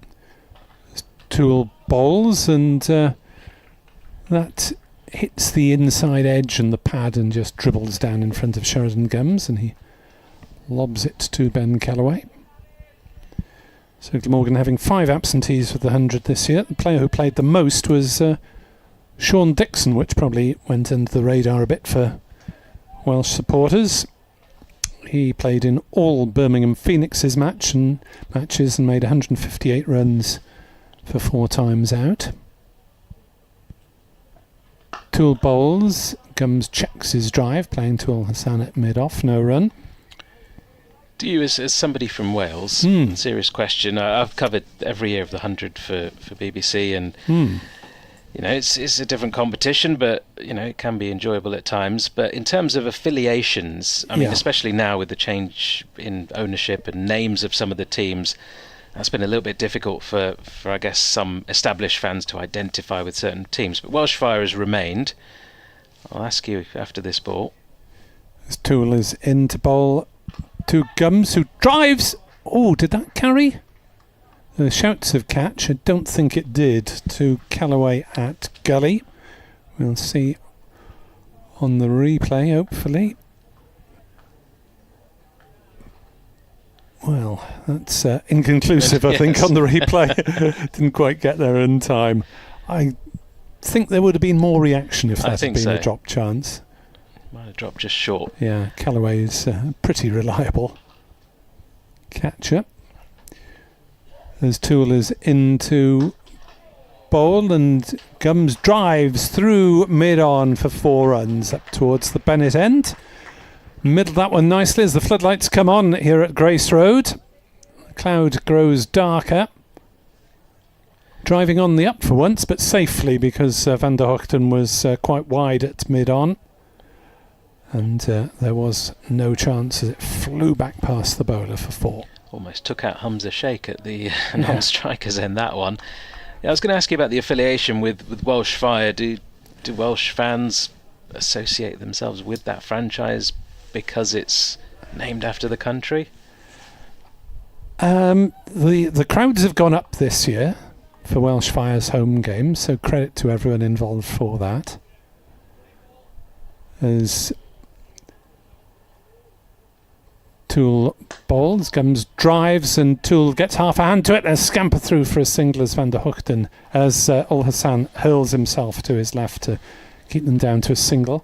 46 for 2 at the end of the over. So credit to Glamorgan for getting Welsh Fire crowds up and for getting Blast crowds up this season. So decent crowds for Welsh Fire comparatively, and not as big as other grounds, but decent comparatively, as Toole bowls the right-handed shake. And he drives nicely through the covers. Van der Hoogten sets off rather wearily in the manner of a man who's bowled a long spell. Picks it up just inside the deep cover boundary, and they'll settle for 2 runs, 48 for 2. Whether there's enough crossover between the Blast audience and the 100 audience as yet, I'm not sure, because there didn't seem to be a lot of cross promotion and marketing of Glamorgan to the Welsh Fire crowd. So I think there is a reasonable growing Welsh Fire affiliation, but there's not a lot. They're captained by Welshmen in Phil Salt, fair play. There's not a lot of crossover with Glamorgan, and I'm not sure how much crossover there is between the 100 crowds and the crowds of any form of county cricket. Does that make sense? Yeah, and I guess that was the ultimate aim, wasn't it, when that competition was created, was to get new fans into cricket, and by that they meant all forms. Yeah, not just I mean, turning up 4 times a year at Sapphire Gardens is better than not turning up at all. Of course. But then you I'd want like to get to see them more involved crossover. in, maybe, I guess, young kids playing and things like that. Right, Gorvin into the attack for the first time today, into Gums, and that's left alone outside off stump. In terms of young kids playing, I think obviously the most important development of recent years has been All Stars and Dynamos for the little ones between 5 and 11, and they're getting all these free T-shirts handing out, and in my view they ought to be given T-shirts with the name of their county and the name of their 100 franchise on, so they get a bit of marketing every time the little Johnny or Jemima runs around the park. Andy Gorvin in again. Oh, that's very wide, almost off the cut strip. Well left alone there by Gums. Yeah, so I mean, I'm not the target audience for the 100. I go occasionally as a spectator as the rain starts to arrive here at Grace Road. Go to usually one game a year as a sort of casual watcher. don't put my name forward to commentate. Just a few specks of rain there as Gorvin's in once more, and that keeps low, outside off though, so again left alone by Gums. The rain, just spits of rain really, nothing serious enough to force the players off just yet. The umpire's just having a look above and assessing the situation. I've always said that there ought to be greater regional affiliation between the 100 and the county system. Next ball from Gorvin is edged away off a thick outside edge, and that's going to run away almost all the way for 4 out towards deep third. 3 fielders in pursuit. It's hauled in, and Gums will help himself to 3 more runs. So Leicestershire bringing up their 50 in the process of that as well. 51 for 2 in the 20th over. And Joe Root playing for Welsh Fire this year. That's right. It's great for, one of the biggest names in cricket in the UK. Great to attract crowds, and great for Welsh fans to have the chance to see him several times. But and understand why people in Yorkshire are hacked off that he wasn't based there. Yeah, absolutely. And there are multiple examples of players. Joe Root being an obvious one. Next ball is on the money from Gorvin. Would have been hitting top of off, but it's well defended by Hamza Sheikh. Well, Joe Root played for the Trent Rockets, didn't he, for a few years previously before the big auction. But it's interesting point you mentioned about the regions there, because technically, you've got the Trent Rockets, for example, in the East Midlands. They are meant to be the East Midlands franchise, whereas there's no effort really to engage the audiences, certainly in Leicester from what I've seen, or Derby.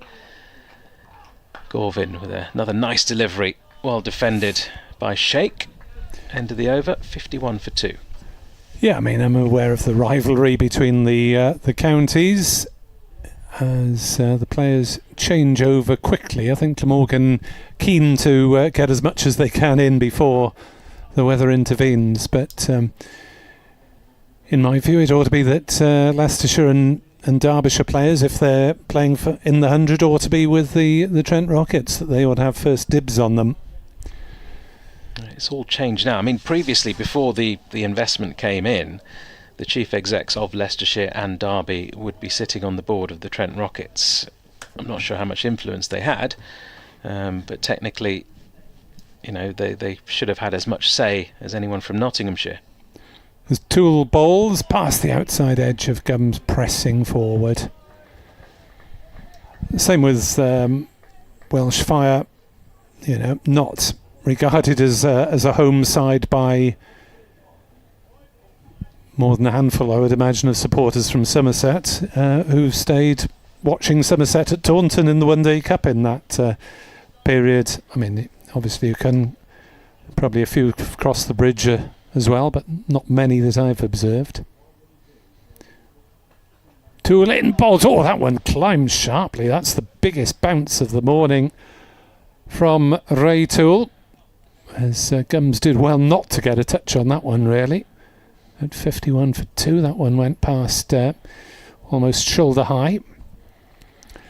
And you get, all right, the big stars, you can see why everyone wants them, but there are players who have played for Welsh Fire who are good county cricketers, but wouldn't be known by anyone who isn't a regular follower of the game. So you think, why are they playing for Welsh Fire rather than Glamorgan players?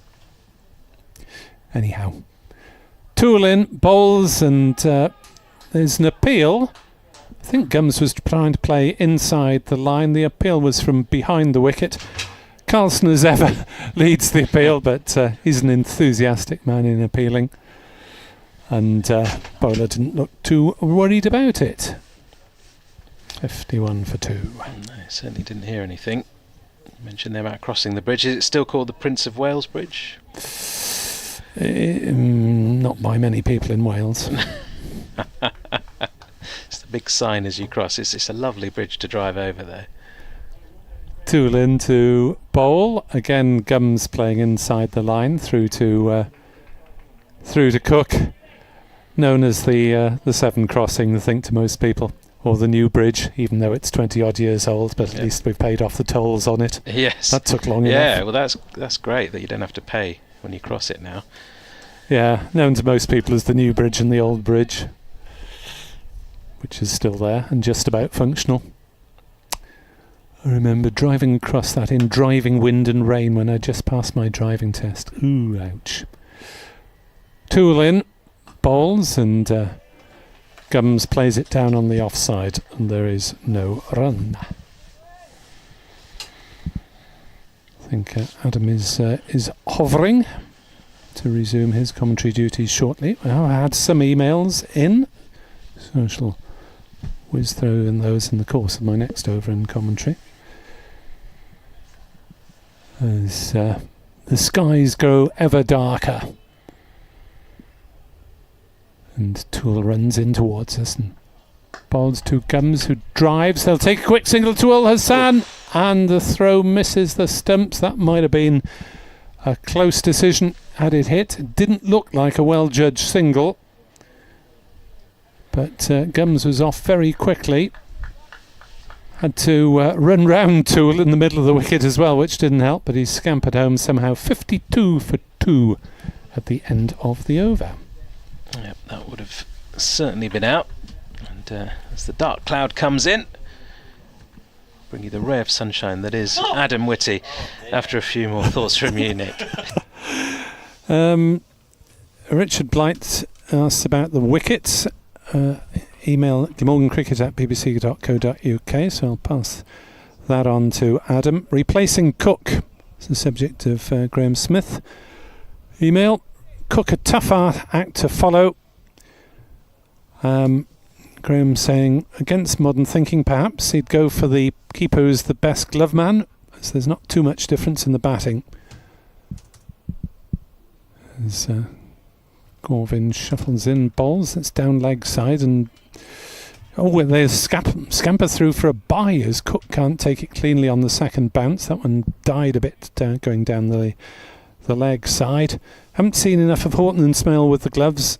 Who is the best keeper from what you have seen? Well, I've only seen Smale. I've only seen both of them in white ball, and both have been pretty solid. But obviously, red ball keeping over 4 days. I think I've seen Horton as a sub keeper once or twice. Corvin bowls appeal for LBW against Sheikh. Dies away fairly quickly. So I think I'd need to see them in white ball action. I haven't seen Hurl or Harry Wallace keep at all. So I think I'll have to pass on that one, Graham, but it is a good inquiry. Thank you for that. As Corvin is in and bowls, and forward comes Sheikh defending. Welcome back after the break, says Graham. Well, I have been reporting, but rather than commentating, but I know what you mean. Ironic that after a period of warm weather and no red ball played, first game back weather is going to intervene. Toole looks good in what we've seen so far. Care to be taken with Tom Norton and his back injury. Let's make Chris Cook's final games one to remember from the right reasons. And in this game, he says, we have England's two best spin bowlers playing with it. Lawrence trying to cover at test level. So that's played on the offside by Sheikh. No run. Thank you for those thoughts, Graham Brill. And Graham and Richard Blight have inquired about the nature of this pitch, and you've seen it before for the previous game, Adam, so you're best equipped to talk about it. We answered Richard's question about it earlier on, but forgive me, I don't know whether the same question was made, but apologies. What was the second question? Just a question about the variable bounce between the dark and light patches. Corvin bowls, Sheikh defends. I said this to Nikesh. I think three things going on. Number one, when I asked Alfonso Thomas about the pitch after Yorkshire, where it had been this big thing, when Yorkshire turned up and gone, what on earth is that? Alfonso Thomas sort of hinted and intimated that it was more about the impression it gave, the image it gave, that it sort of it knocked them off balance a tad. Corvin in. bowls and Sheikh forward to defend. 53 for 2. Essentially that it was a bluff. Okay. And that it didn't really do that much, and they weren't expecting it to do that much. And you heard Rahan Ahmed and Nick Kelly, who both got hundreds on the pitch, didn't really do much. But I think there is that's part of it. I think another rationale, and what I have noticed is the green area is longer than it was against Yorkshire. So I think they have tried to get a situation where there is something for the pace bowler and the spin bowler, i.e. the spin bowler can bowl at a fuller length into the rough as that builds, but the pace bowlers will have a green section to bowl at throughout the game, and bring in a bit of variable bounce, and allow the bowlers to bowl different lines and lengths throughout. So I think there's a few reasons behind it, but if I'm being brutally honest, I think number one amongst it is the fact that it made Glamorgan turn up and go, oh, they've done it again, what are we going to do about this? Van der Hoogten is going to bowl his 8th over. He bowled most of the first hour, and he's back again from the Bennett end and bowls a first delivery which is straight and defended back up the pitch by Sheridan Gums, who's 22 not out of 78 deliveries. It has been a very resolute knock from the young batsman. Yeah, I remember last time Glamorgan were here, we got a really green pitch which was all the colour of the middle section, if not darker. Looked as though it was virtually the same as the rest of the square. Van der Hoogten bowling right arm round the wicket, outside off stump, left alone by Gums. But the punchline there was that it didn't do much either. The truth is, and you've been coming here for even though you're in your early 30s, Nick, you've been coming here for many years, haven't you? And it tends not to do a lot here ever. Certainly doesn't spin very much, for example. So it's generally quite placid pitches at Grace Road. So any attempt, I think, to try and liven it up, do something a bit different, be a bit creative. As Van der Hoogten comes in, he bowls, defended by Gums, who plays this late. To Gully, and it's stopped. Oh, and there's going to be a run out. It's going to be thrown to the non-strikers end. Van der Hoogten runs out Gums, and that was a mess from the Leicestershire batters. There probably was a run there to be made. Played late by Gums into Gully. Gully fielded it well. Gums and Sheikh both ran to the strikers end. Gums coming back on himself, noticed that Sheikh had already made it and then had to run to the non-strikers end and was run out. A mess from Leicestershire, and Gums is very hard-working knock has come to a rather cringe-worthy end. He's gone for 22 off 80 deliveries. The Foxes 53 for 3, and Glamorgan will be cock-a-hoop about that. Well, not sure how many runs Sheridan Gums ran there, but it was quite a lot. Callaway was a brilliant stop, but he was at full stretch and down on the ground, so he had to pick himself up to some degree, and everyone was pointing towards the bowler's end. It was, well, it was comical, but not for Leicestershire viewers and listeners, I'm sure. Well, Gums started to go for the single, didn't he? I presume Sheikh would have called him through. It was Sheikh's run, so I presume Sheikh would have called him through. Then Gums seemed to run to the non-strikers end, then turn back to run to the strikers end, and then turn back again, didn't he, to the non-strikers end. So you're right, it was a bit hokey-cokey and a bit of a mess, and it has, suddenly the scoreboard has taken a rather ugly turn for the Foxes, and that just seemed totally unnecessary. You can understand the confusion, because my guess is that Sheikh thought he got it through, and it was a very good stop from Callaway at Gully, but there was still a run there because he was at full stretch. Yeah, I mean, it would have been tight, but as we'll see, another replay for video stream viewers. Oh no, that's a previous ball. It's from Van der Hoogten. And it was extraordinary, really. Extraordinary. Gums ran quite a long way and didn't, in the end, make it to the other end. It was one of those that I'm sure will crop up on social media.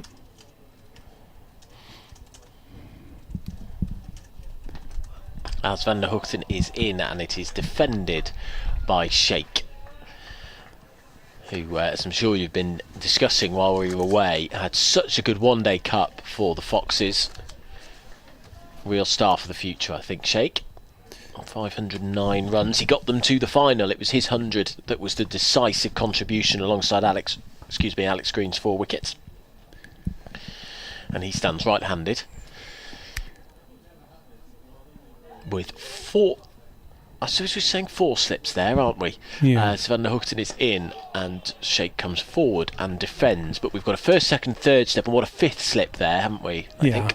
It's more 5th slip than gully. Yeah. In case we don't get this in, the vital information of the day before the rain comes, cake of the day is Barabrith. Lovely. From the Friends of Grace Road. I messaged them on social media yesterday to find that out. Or to find out if they were open to start with. Can I ask a culturally insensitive question? Hold on, in comes Van der Hoogten, bowls outside off stump, it's left alone. Are you ready for this? You're going to be insulted by this question as a Welshman. What is Barabrith? What's it? I know of it. I think I've had it. But what's involved? Its closest equivalent is, I suppose, a fairly dark fruit cake, although Bara means bread.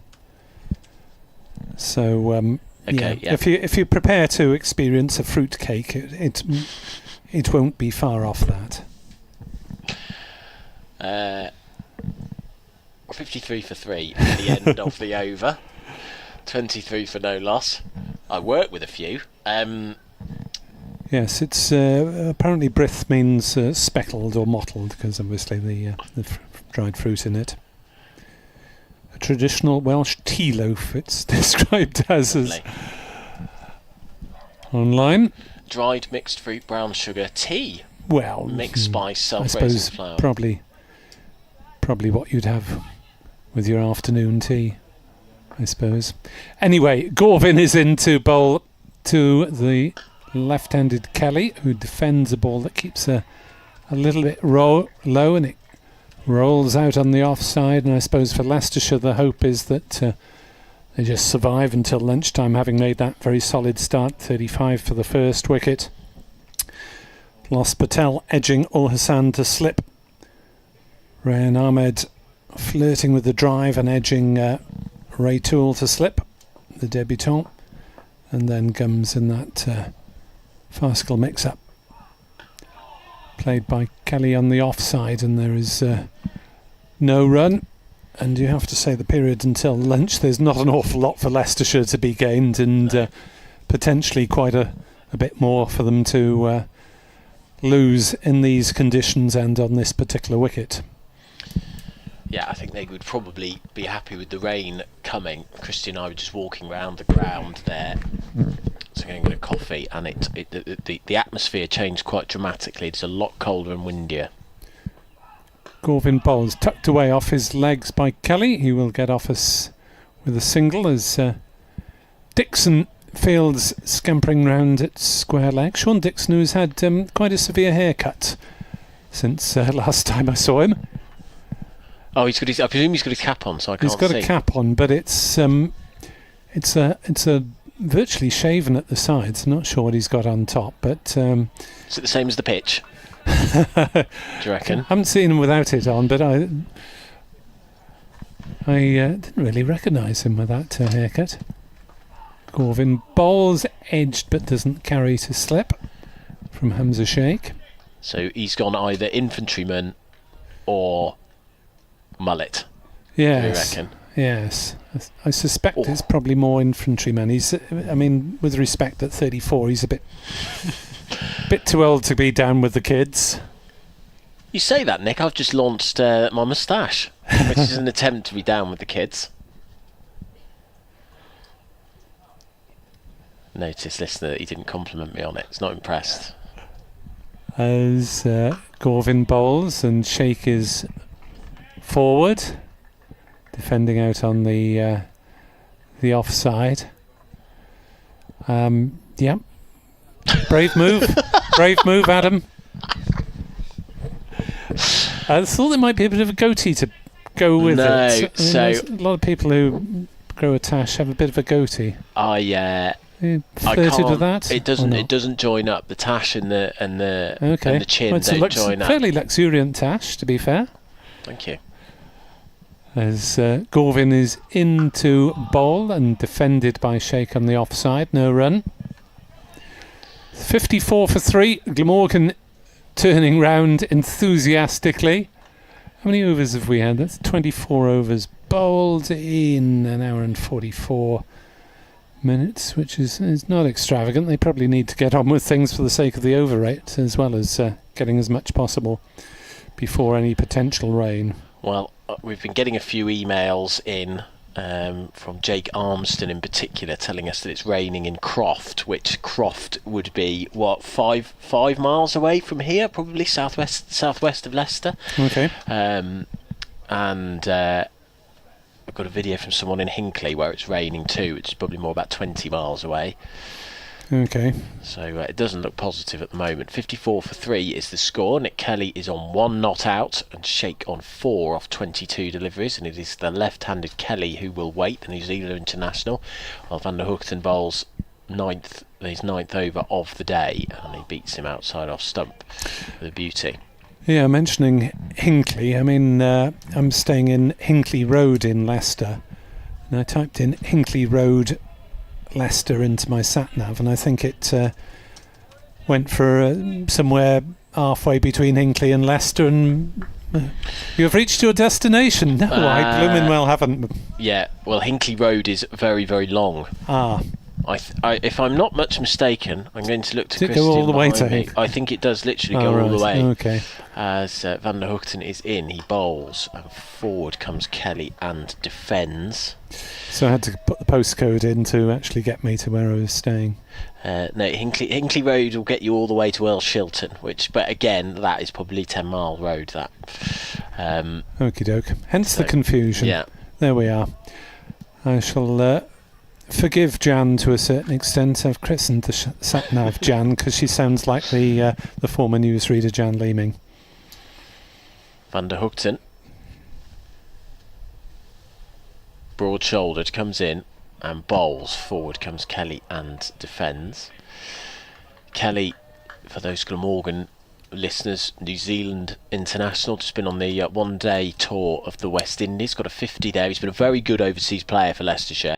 He's the issue for the Foxes. I don't know whether Glamorgan are the same really. Leicestershire need their overseas players to play all 3 formats and contribute in all 3 formats. They don't often go for the sort of gun T20 batter, but Kelly has contributed in all 3 formats as Van der Hoogten comes in, driven pleasantly by Kelly, and he's going to get 4 runs for that. It's going up the hill, slowing a tad, but mid-off won't get there, and so that's Kelly's first boundary. He moves to 5. The score moves to 58 for 3. Beautiful from Kelly. Yeah, interestingly, Glamorgan, Colin Ingram, who's been the resident overseas batter for most of the last decade, he had several years where he was a gun T20 player, gun for hire, just playing T20 round the world. Van der Hoogten past the umpire, bowls. No, leading edge from Kelly. That was fired in at the off stump and didn't bounce, I don't think, as much as Kelly was expecting. So a leading edge out into the offside along the floor. Soft hands from the New Zealander. And now Ingram is more of a championship specialist. Top scorer in that format this season for Glamorgan. Played the first T20 match, got a minor injury, and we didn't see him again in the blast. They went for the Neesham and McAndrew for most of it after the Afghan had made a brief appearance. Van der Hoogten in, glorious back foot punch by Kelly. The bat arched wonderfully, but he doesn't get any runs. It's smashed straight to extra cover. End of the over, 58 for 3. We're approaching the tea break at 1 o'clock. Sorry, lunch break at 1 o'clock. Yeah, Kelly's an interesting one. You get those 2 types of T20 batter, don't you? Which is your Chris Lynn type. Mm-hmm. Oh yes. He got a few off Glamorgan. And your 40 off 30. And Kelly was the latter, and Ashton Turner was supposed to be the big destructive hitter. Didn't really work out. Leicester had a miserable T20 campaign. As Gorvin bowls, and that's through outside off stump. Kicked a bit, and Cook didn't take cleanly. So, yeah, we've seen inconsistent bounce, and Andy Gorvin who is of the military medium ilk, then he got a bit of bounce out of that as Sheikh goes down and gives a suspicious prod. If you land the ball on the sort of furthest bit of the dark section, then you're liable to get a bit of bounce by the look of it. As Gorvin's in to bowl to Sheikh, who defends off the back foot to point, and there is no run. You're going to get a bit of a pronounced lip, aren't you? You would imagine.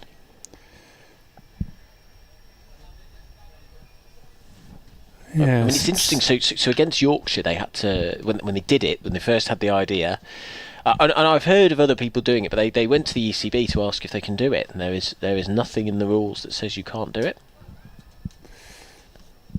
Gorvin bustling in.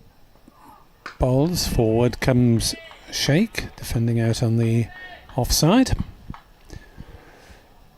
No, well, the home advantage is home advantage, isn't it? You make the conditions to suit yourself. But if you lose the toss, it might backfire on you, I guess. I guess Glamorgan felt with the conditions too that it was going to get overcast like it is now. Corvin in, bowls on leg stump, punched away and through mid-wicket. It beats a diving crane. It's mopped up by Van der Hoogten round from mid-on, and they're through for a single. 59 for 3. Sheikh 5. Kelly 5. Right-left combination, so there's a bit of movement all the time when singles are taken.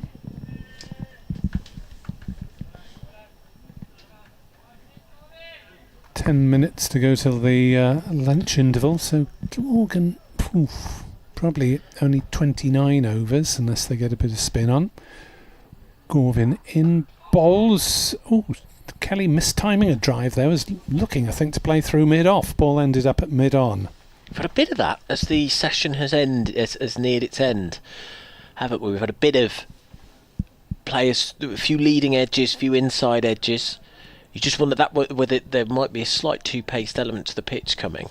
And he ended up with one hand on the bat there, Kelly.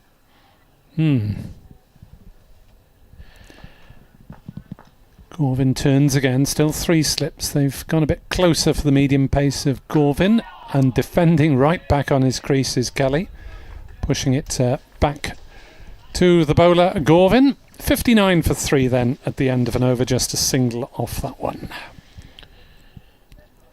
The grey clouds above now. We had blue sky for most of the first hour and a half, but now it is all white and light grey cloud above us. The floodlights are on. No wind, which is a mild relief. I literally said that, and then my the pages of my notebooks started flying in the wind. 59 for I suspect. I mean, it's interesting. The first hour you would have said definitely belonged to Leicestershire. 35 for no loss, weren't they at that point? But then they've lost 3 cheap wickets, and you'd say it was Glamorgan's session as it stands. It's going to be Van der Hoogten bowling down the hill from the Bennett end. He's up to the wicket. He bowls a straight delivery on an off and middle stump line, and it's Sheikh, the ex-Warwickshire man, who presses at this, and there is no run. Reece Sewell asking if Toole is signed as a local player due to British parents. Not as far as I'm aware. Reece says it'd be odd to sign both himself and Hamza as overseas, considering Ingram's form early season. I think you have to look at the makeup of the last 6 games, which are blocked fairly closely together. Van der Hoogten up to the wicket, bowls, defended again. Get 2 more overs, do you reckon? Yeah, 2 more before lunch, just about. So as far as I know, and I was asked this by a gentleman in the crowd, Toole is counting as an overseas, and it'll be 2 out of 3 from next week when Mir Hamza arrives, between Toole, Hamza and Ingram. Van der Hoogten turns, holds the ball in front of his chest. This is the 3rd ball of his 10th over this morning. In he comes, bowls wide of the crease and gets the ball to spit up, perhaps off that lip there, and Sheikh turns and walks away towards square leg, sort of actioning with his arm. That really zipped off the surface, jumped off that lip. Good afternoon to the Glammy podcast people as well. And Bumpy Fender says, welcome back. Indebted to cricket authorities for closing down the season so I could go into hibernation and catch up with my sleep. There's been a bit of cricket around. I've watched quite a lot of One Day Cup stuff, and I even watched a 100 match. As Van der Hoogten is in. Bowls, and there's real bounce off that. That flew through to the wicket-keeper. Goodness me. That was a remarkable delivery. You don't see that very often. That almost gained pace after it bounced. So what's the replay? Nearly took Sheikh's head off and then was caught above Chris Cook's head. Yeah, well, they might have asked the authorities if this sort of cut has been all right, but I'm not sure if it's going to get great marks with this sort of bounce. So, in comes Van der Hoogten, bowls to Sheikh, straight delivery, driven to mid-off. There's no run. James Lumber says, enjoying the return of red ball cricket, Grace Road on my list of grounds to visit. Fingers crossed both will be in Division 1 next year for me to finally get there. Let's hope so. We'll just take a day off. Come up now. Come up tomorrow. Saturday, Sunday. As, hoping both sides will be in Div 1. As Van der Hoogten is in, bowls inside edge from Sheikh. The batter's getting a bit of a working over from the Glamorgan batsman. The conditions are not helpful, but you've got to say these Glamorgan bowlers are really putting them under quite a lot of pressure. Inside edge to mid-wicket, that's the end of the over. 59 for 3 is the score. I was talking earlier, Nick, actually, because the Leicestershire supporters will have an eye today on what's going on at, I don't even know what the Utilita Bowl with Hampshire and Yorkshire. Yorkshire 43 for 3 there. I was sort of wondering whether Glamorgan will be having a look at other fixtures and seeing, because in theory they are part of a title race at the moment. Gorvin is in to bowl, down leg side it goes, well taken by Cook.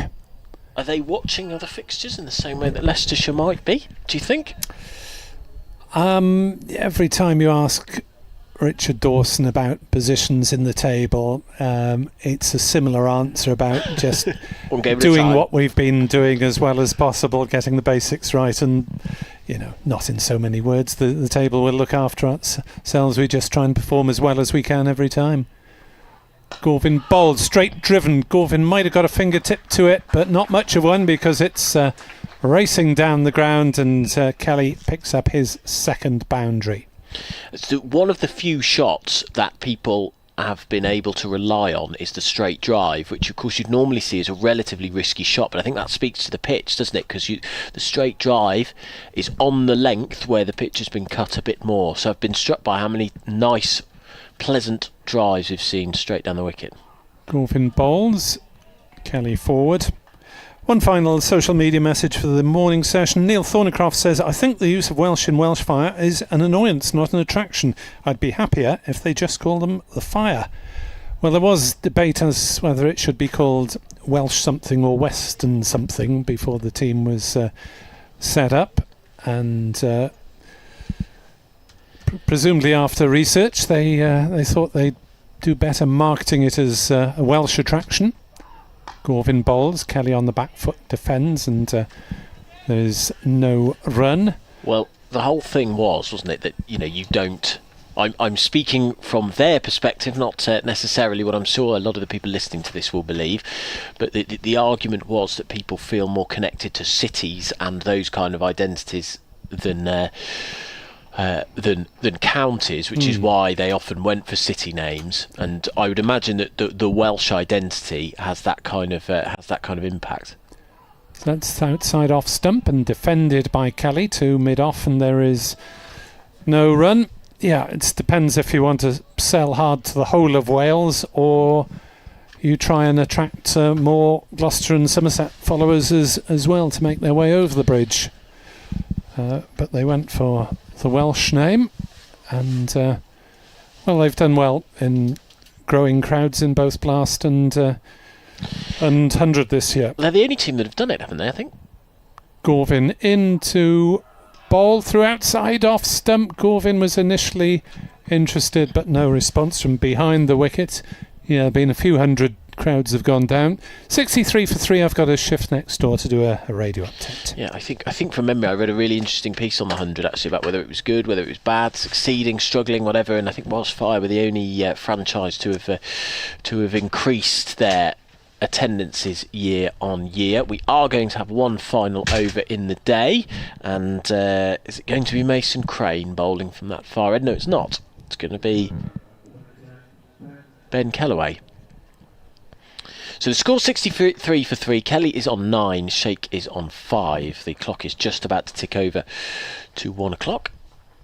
BBC Sport Wales, BBC Radio Leicester, thank you for listening to this commentary on the BBC Sport website now, as well as the Leicestershire stream on YouTube, where you can also watch the game. Kellaway, tall, slim fellow, is bowling some spin and gets a bit of bounce off that. Back goes Sheikh and defends. He's 5 off 33. It has been slow going this morning.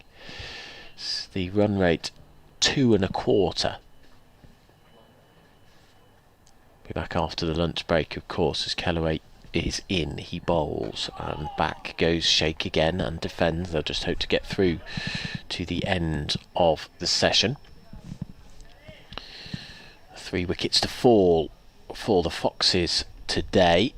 Patel to Ul Hassan as Sheikh this time comes forward and defends. No run. Then Rehan Ahmed out. Court Carlson bowled tall, and then a farcical run out for Sheridan Gums, gone for 22. These two just trying to shore up the ship to get themselves to lunch under grey skies and difficult conditions. We'll see whether we return. It is around 1 o'clock that the bad weather was supposed to come. If I look to my right hand side, actually I can see bits of blue sky poking through. Now what do we do? What's happening here? We've got a bit of a conversation between the players going on. Doesn't seem to be anything that's happened.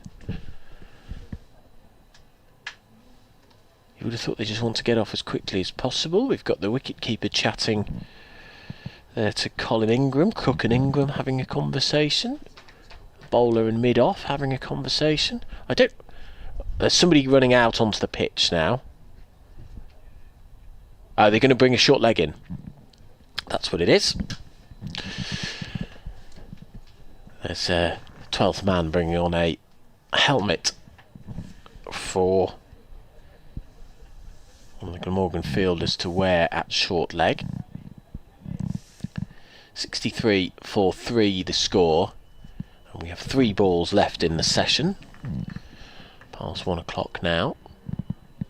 Let's hope we do return after lunch. There is some doubt. The umpire holds his left arm out in front of Kellaway, now drops it to signal he's ready to go, and in comes the Welshman. Bowls, and forward comes Sheikh and presses this back. 2 mid on, there is no run.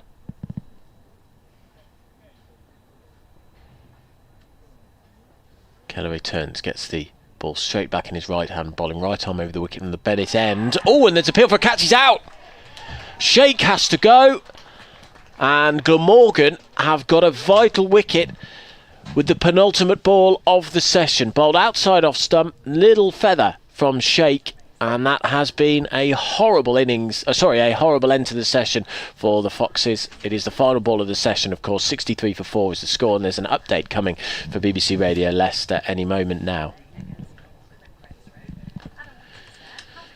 Well, quite badly for Leicestershire. It's ended in the worst possible way too. Hamza Sheikh out for 5, caught behind for the final ball of the session to leave the Foxes 63 for 4. They were 35 for no loss after the first hour with their 2 openers batting resolutely, but they have lost 4 wickets in the last hour, including a farcical run out for Sheridan Gums on 22. So it's Glamorgan's session in this battle between the 2 promoted sides in Division 1. It's the Foxes who head off into the lunch break 63 for 4.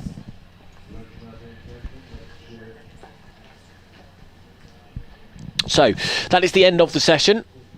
63 for 4. I've given you a pretty short and sweet review of what has happened there. I will briefly give you the scorecard. So Patel out for 19, caught try bowled Hassan. Gums run out by Kellaway for 22. Ahmed caught Carson bowled Toole for 3, and Sheikh caught Cook bowled Kellaway for 5. That move to bring Kellaway on for the final over has paid off in some style. The bowling figures: Van der Hoogten 10 overs and 4 maidens, none for 26. Toole 8 overs, 4 maidens, 1 for 14. Ul Hassan 5 overs, 1 maiden, 1 for 11. Gorwin 5 overs, 1 maiden, none for 9. And Kellaway 0.5 overs, 1 for no runs conceded. So that is the lunch break. Me, Nick, Nikesh and Christian will be back to bring you the afternoon session, we hope, if the weather holds up, here at Uptonsteel, Grace Road, with the Foxes in a bit of bother and Glamorgan well on top. They bowled well in the second half of that session. 63 for 4 is the score. We'll be back very shortly. Just floating him in there. Floating him in there.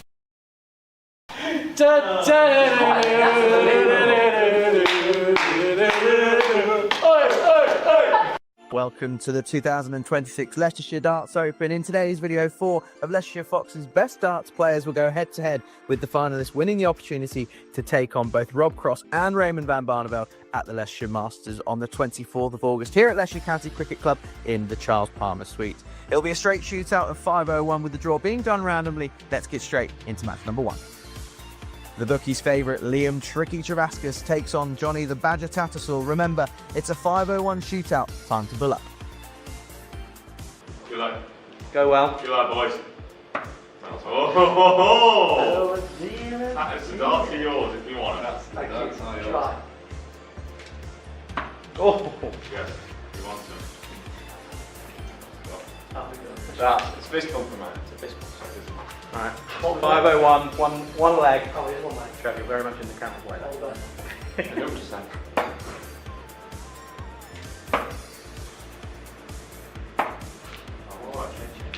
Who's keeping score? Me. 47. Me.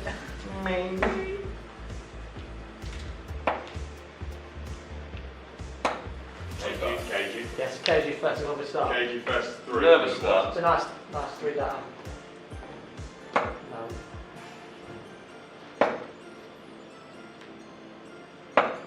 Twenty-six. So. Bag of chips.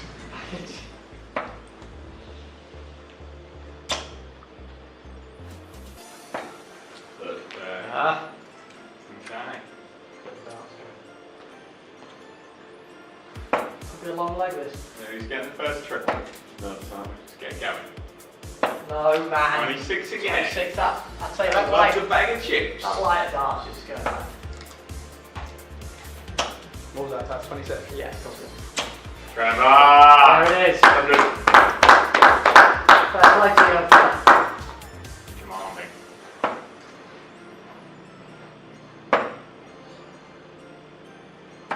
There it is again. It's left. Mr. 19.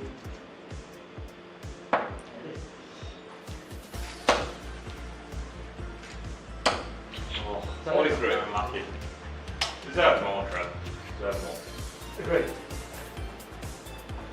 Oh my lord. The camera's got to see that. The camera's got to him. It's another bag of chips. Sorry.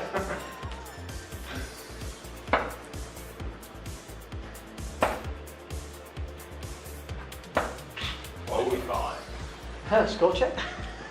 About 300 left. That's 329, Trev 274. Wow. Okay. There it is again.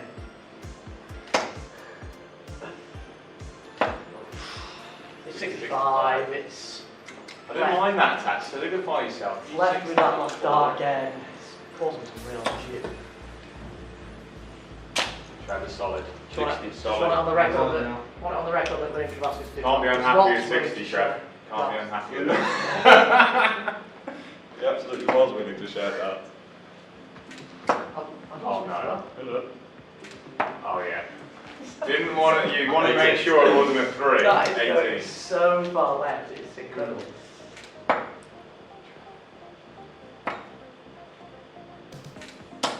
Trev. Good trip. Good trip. It's all about how you finish. When? Yeah. That's what it's all about.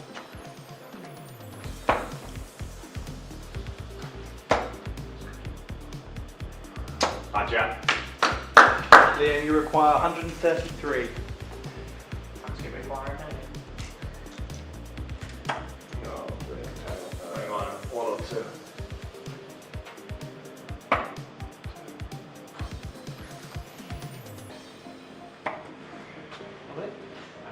21, 37, 57. 57.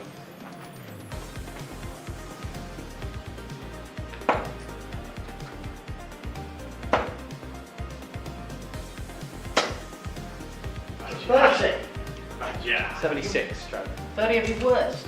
Okay, so that. You know what to do, Trev. Does he? Yeah, triple. Was that 76? 76. Triple. Yeah, triple 20, double 8. Ah. Yeah. There it is. Is that it? No. Oh. 16. Tops. No, it's a flag. Tell us who'll finish it off.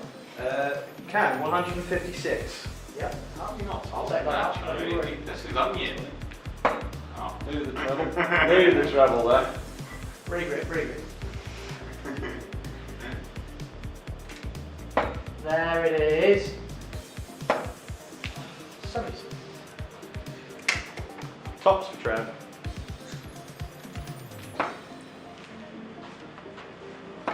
Oh, he's done it.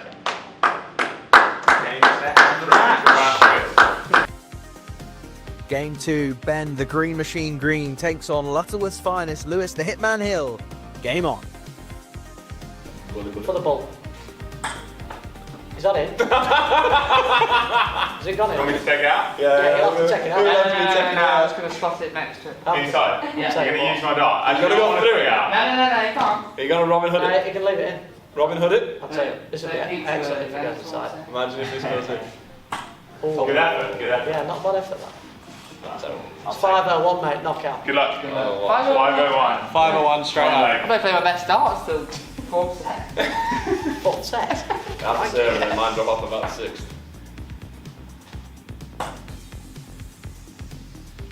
Oh, consistent. Very nice. What's that? 100. Very nice. 100! What are Crossing for a treat when it comes there. What's Brett? Oh, look at that shutter. The shutters. It's put him off. Yeah, he's stressed. Pictures with him. Yeah. The camera's down. He's looking at Greeny below it and he's like, oh. Can the crowd be quiet? Bag of chips. You don't know what you're doing. I'm out, so I can heckle car. Just bring that away the cameras, man. Cameras on the crowd, lad. How many's that? 41. I need to. 41! Sorry, I'm trying to get out of your way. But...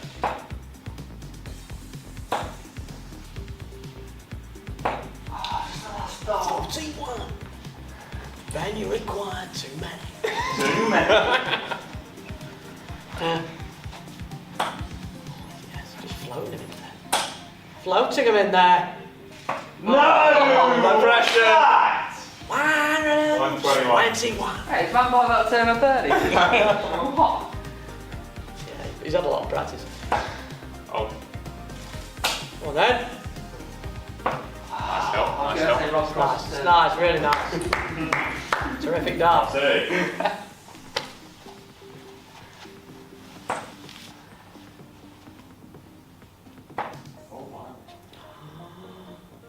Burger chips.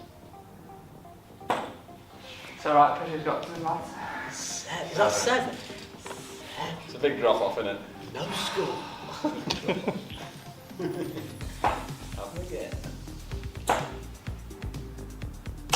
Nice help. There is. 100.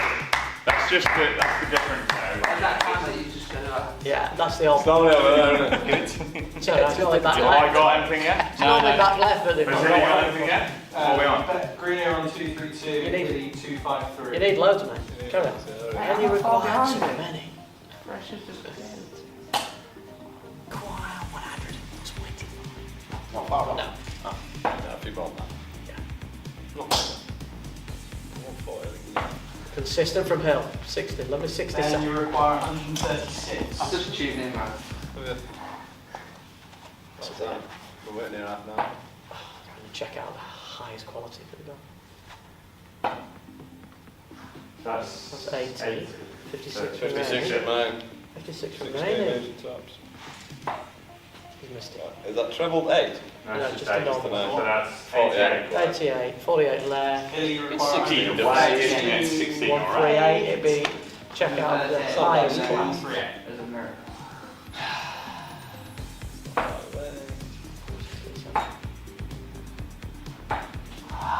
27. Yeah. So who's got 110? Neil, you require 48.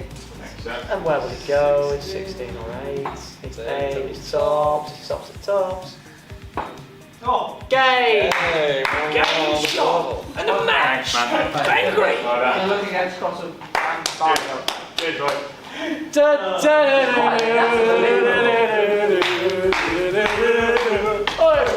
Hang on, Stonesy. Well, there we have it. Trev and Greeny will take on Rob Cross and Raymond van Barneveld on the 24th of August. But first, it's the final. Winner takes all. Imagine if you'd So we can actually get a gun. actually so low. No, I was no idea. Well done, Trev. And it's Travascus. Yeah, okay, see what I'm like from behind. Do you like behind? Go up. Deciding leg for the final. I got close to you. Liam Travascus to throw 2, first. 5, 2, 2, 3. Game on!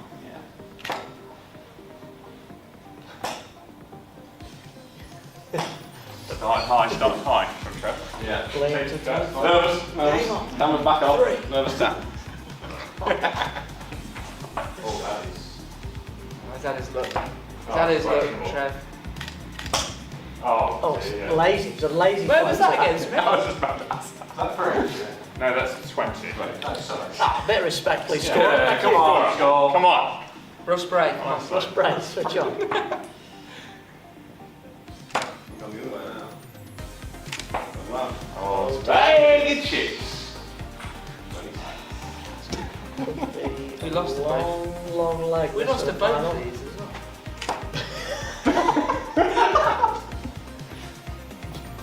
I did want to play you. Stepping on Sonny up, he's shots. He's got to come downstairs there, Sure. sure. Yeah, there's a blocky there. Heavy block. I'll find a way. Find a way, find a way, Find a way to squeeze that in.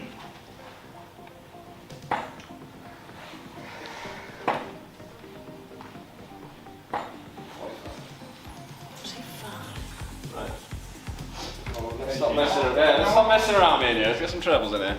Come on. And there it is. It is. 81.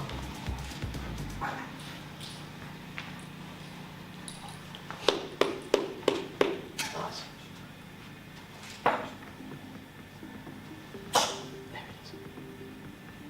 Oh, 62 6. It's a range. waste of a trip. Just shoved it, didn't he? Just, Treble bottle at the end. yeah, the old instinct, as they call it. That can be my dart now. Maybe you will. Oh dear, oh dear. 66. There it is all. 26. Maybe. There's more people at the night than there is just Taylor's watching. So. I've got more pressure with you guys watching me. Sorry. You can't play against Never apologise ever. You can't play against That's that. 95, 115.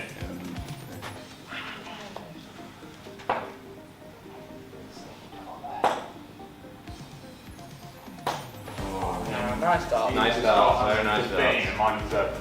You all deserve. Trev 189, Ben 269. It's alright. 100% on doubles. Yeah, you are.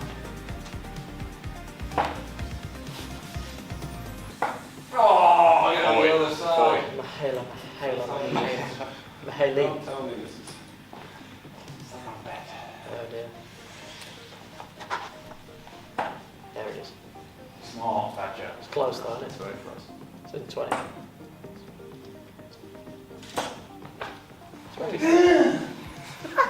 43. Neil, you require 149. Oh Four, man. my giddy aunt. What a checkout this would be.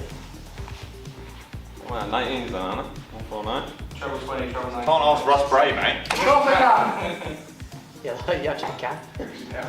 You're far closer now. Another 10 closer, mate. Oh, 20. 30 closer, mate. Oh, I got the big fish? No, you're on 226. What? Ben, you require too many. Oh, no. So lucky. Such a blocker as well.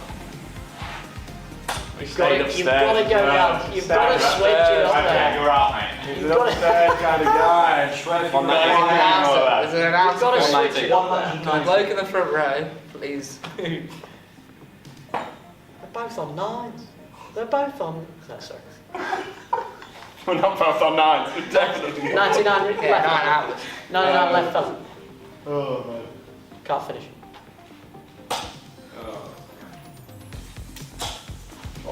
If you can't handle those two, what are you We're going to both do on on the 9s, no. No, we're not both on 9s. Sorry, what are they going to do on the night? On the night, they can't even handle those two. Giving them. One Ben may hit, Raymond's one throwing Liam may left-handed miss. to me. In the middle. Money? Trev, you require 76. If it What takes... have I got now? I've never seen that like... 144. Okay, I've checked out more, so that's Come good. on, bully boy. Double 12. Oh, no, it's not. What's he going there? What was he going for then? I think it was going to triple. Oh, I thought that was a 16. trip then. Well, like Ben, this needs So to it's go got back. tops. I'll go for 16 double tops. What is it? One Is it of got them to- is- You require 144. Oh, it's got to go require already. And it can't go any I further. like closer again.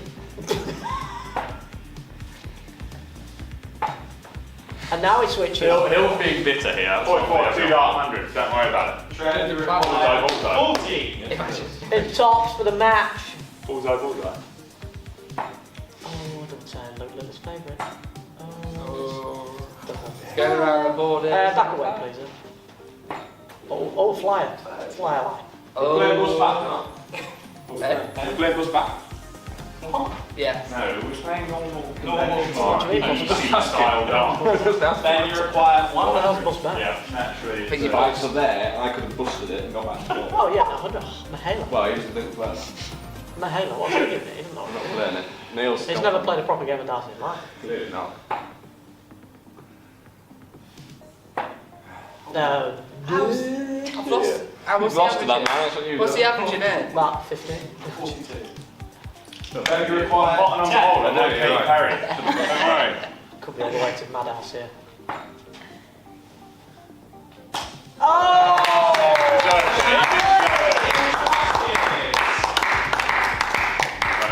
Lefties never fail. I think you'll So be. you've got to play the best player between Rob Cross and We've got to be playing doubles, So mate. you're There's seeded no one. way I'm playing one-on-one versus a best player. professional darts player. You're seeded 1, so I'm 2 seeded. Yeah.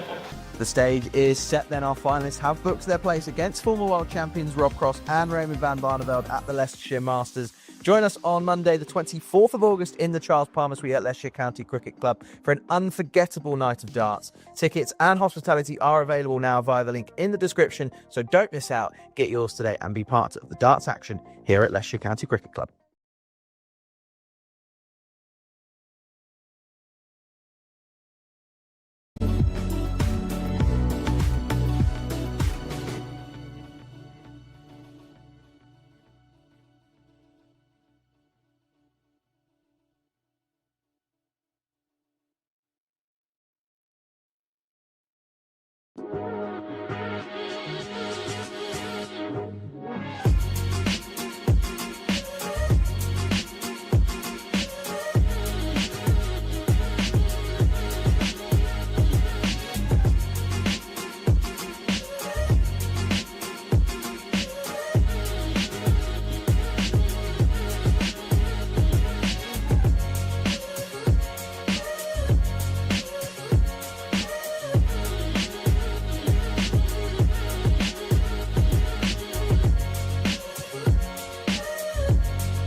Grace Road for continued coverage of day one of this county championship match between Leicestershire and Glamorgan. For some reason I was going to say Yorkshire and I was like, it's not Yorkshire. That was the last game. 63-4 is the score, with Glamorgan taking a wicket right at the end of the session to further confirm their dominance in the opening session of the game, having put Leicestershire in to bat. Now, the weather seems to be holding off at some stage, at the moment, but we are concerned that at some stage the rain will come and the cricket might stop, but we are back out for the afternoon session. Johnny Tattersall is the new batter alongside Nick Kelly, who is 9 not out, but it was certainly with that last wicket, Nikesh Regani is joining me on commentary, Glamorgan session, wasn't it? Absolutely, yes. Leicestershire did so well to not lose a wicket for that first hour in difficult conditions, overcast, the ball was swinging, slight variable bounce. It's going to be Kellaway to bowl the final ball of the over. He got a wicket with the penultimate ball, so he only has to bowl one, and that sunk in the pitch. So 63-4 at the end of the 29th over. What's been your reading so far of what you've seen so far, Nikesh? Well, as I say, variable bounce is certainly going to be a problem, I think, as the match goes on, and the forecast looks pretty decent over the next couple of days or so.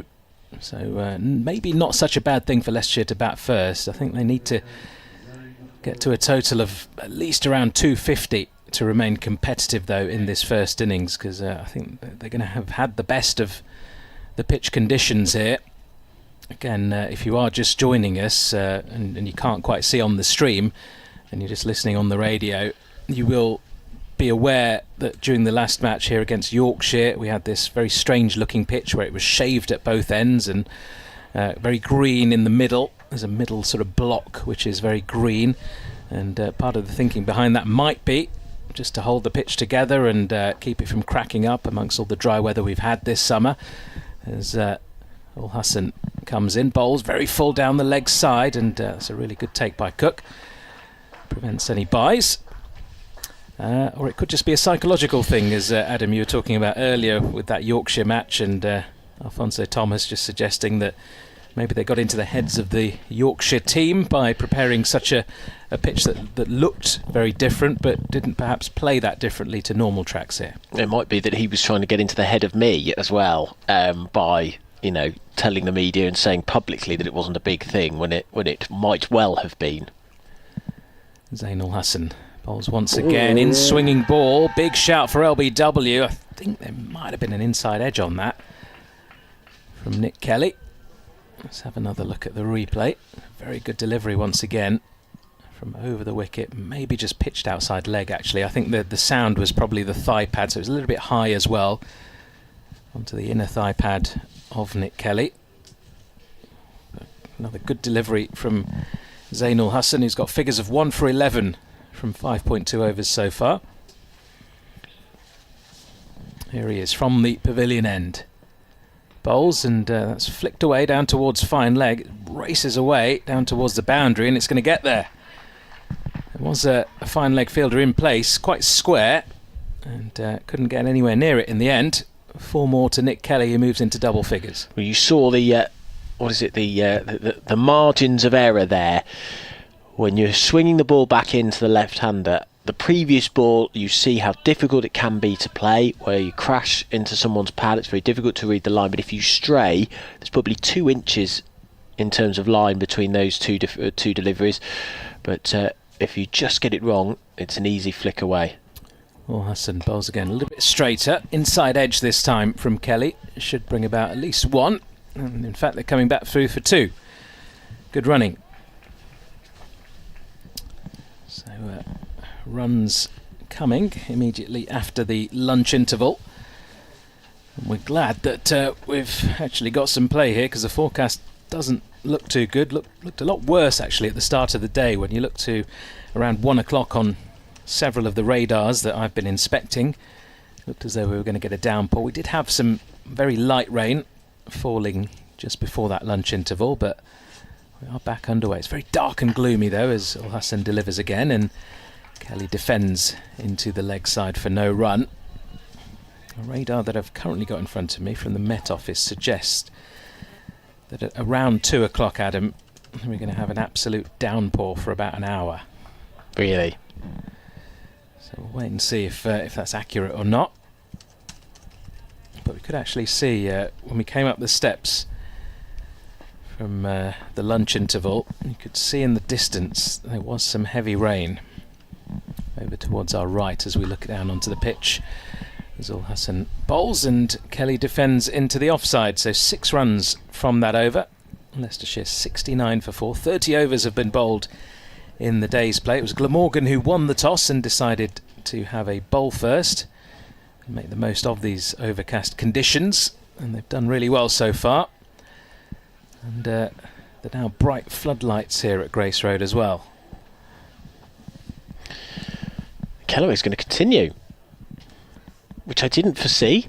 I have to say, I thought that it might be a one over wonder pre-lunch, but he is going to continue from the Bennett end, and so there is this sort of lingering sense that the rain is coming. However, we are still on for the time being. The floodlights lighting us all up at the moment, and it will be a short leg in right now. He's got the green pads on, the white ball pads on underneath his trousers. As Kellaway moves in towards us, he's up to the wicket, he bowls, and that's clipped to mid-wicket. There is no run. Tattersall, who came back just towards the end of the One Day Cup, he was injured, former Yorkshireman. He was injured for a key part of the season, missed the 2 county championship games. Actually did quite a lot of commentary with us, didn't he? It was fantastic up here in the box. He faces as Kellaway bowls to him, and he plays it 2 short leg. And it bounces off Asa Tribe. And there's nothing doing there. Kellaway, tall, slim man, bowls a full delivery, which is driven by Tattersall. And straight drive, which has been one of the most successfully sort of played shots in the game so far by the batters, probably because it was played off a full length into the shaven bits of the pitch. Kellaway, we're going through this over quickly now as it struck on the pad, strangled appeal for leg before wicket, but my guess is that was probably going down the leg side. We're at a slight angle. So if we get to see a replay, I will mention it, but seemingly all of the players around didn't seem that interested. Oh, and there's a cut from Tattersall that nearly sees him play on, nearly sees him bowled. He missed it, there's no run coming from it, but that ball didn't bounce at all. It was outside off stump, he went back to make room for himself, and it spun and didn't bounce. And it was well stopped by Cook behind the stumps. Final ball of the over. Kellaway is in, back goes Tattersall and defends. Bit of a risky over that one for Leicestershire, but Tattersall survives. 69 for 4 is the score. 31 overs in the game.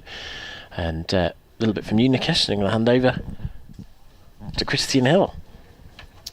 Thanks, Adam. Yeah, 2 overs, 2 maidens, 1 for none. Ben Kellaway's figures.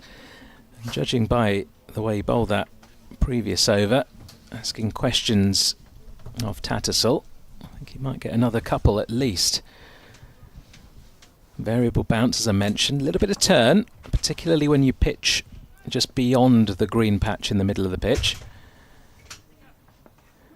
It's going to be Zainul Hassan once again from the pavilion end into Kelly, who is unbeaten on 15 with Leicestershire 69 for 4 still. 31 overs gone in the day's play. Here is Hassan, and that's again defended away by Kelly. Another in-swinging ball. Good afternoon, Christian. Good afternoon, Nikesh. Good afternoon, everyone. Greetings from Grace Road, where we are playing, I'm glad to see.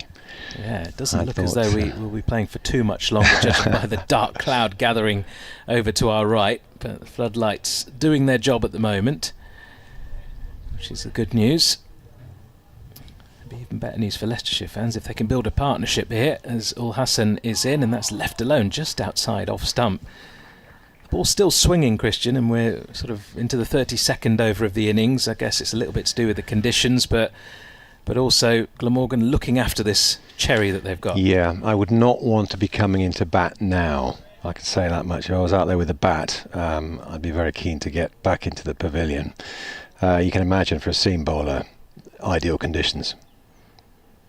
Hassan has been the pick of the bowlers in terms of the swing that he's been able to extract so far. And he is again and hits Kelly on the pads. An appeal from a couple of members of that slip cordon, but I think the ball pitching well outside leg and hitting quite high up. It's been relentless stuff though from Glamorgan in the morning session and here at the beginning of this afternoon session. They've been on the money. They've been very impressive this season actually. Promoted along with Leicestershire. We're not far off the top of the table, just 9 points off leaders Nottinghamshire. So Hassan bowls, very full, and Kelly defends and then scampers through for a single, realising that mid-on was quite a long way back. Brings Johnny Tattersall on to strike. And you've been in and around Leicestershire sport for a long time, Christian. I mean, this is a big deal, isn't it? Leicestershire back in Division 1. Yeah. And they will be desperate to stay there. Yeah, they fought so long and hard to actually get up here, and then to go straight down again would be, well, it'd be sad, very sad, and terrible to see. So this is a crucial game. Yep, certainly the way the points table is at the moment. I'll just talk you through that in a second as Hassan bowls, and that's a lovely delivery which Tattersall looks to play at, leaves alone, maybe gets a bit of a glove on it. It's past everyone in the slip cordon. And it's away for a run, and yeah, signalled as runs. So the ball going to ground after it hit the glove of Tattersall.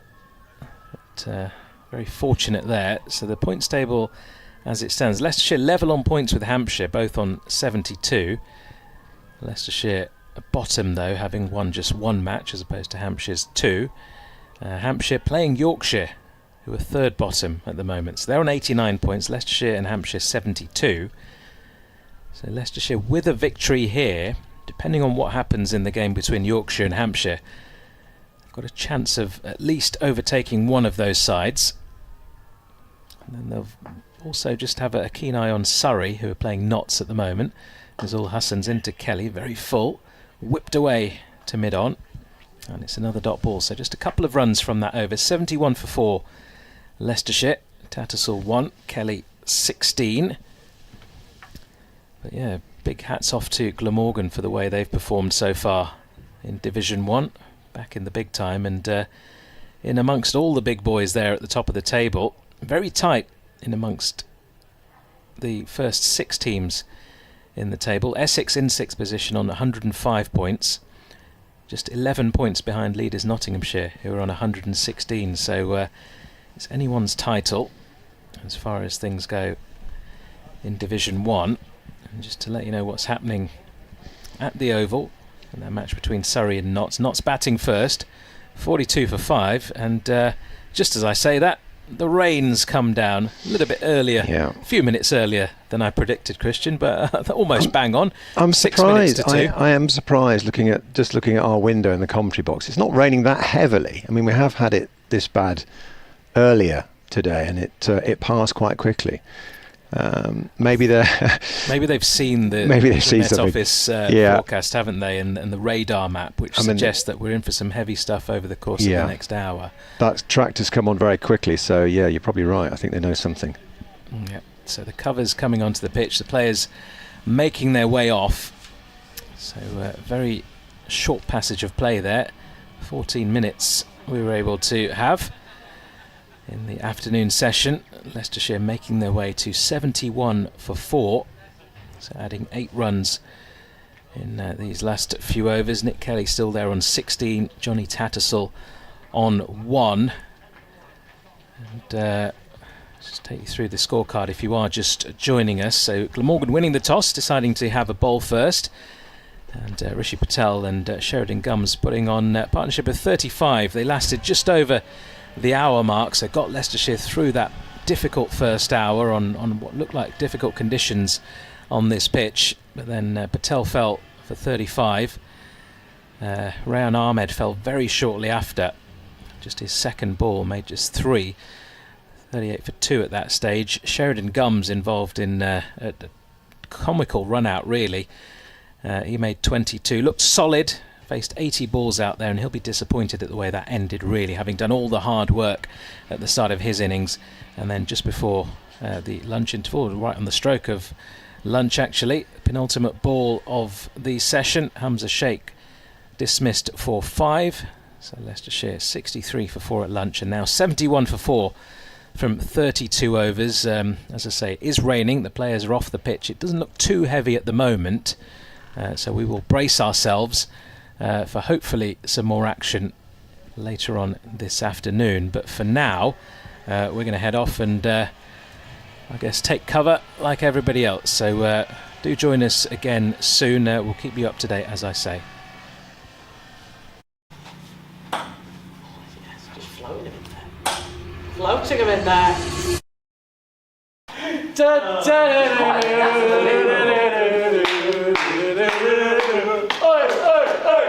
Welcome to the 2026 Leicestershire Darts Open. In today's video, 4 of Leicestershire Fox's best darts players will go head-to-head with the finalists winning the opportunity to take on both Rob Cross and Raymond van Barneveld at the Leicestershire Masters on the 24th of August here at Leicestershire County Cricket Club in the Charles Palmer Suite. It'll be a straight shootout of 5-0-1 with the draw being done randomly. Let's get straight into match number 1.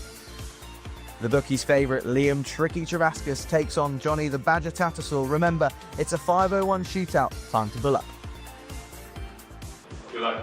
Go well. Good luck, boys. Oh, that is the dart to yours if you want it. Thank you. Try. Oh, yes, you want some. It's fist bump for mine. It's a fist bump. Alright. 501, one leg. Oh, here's one leg. Trev, you're very much in the camera's way. Hold on. I don't understand.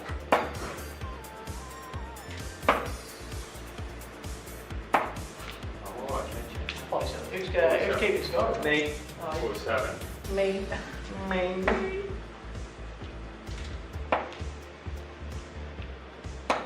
KG. Yes, KG first, a lovely start. KG first 3. Nervous start. It's a nice 3 down. No.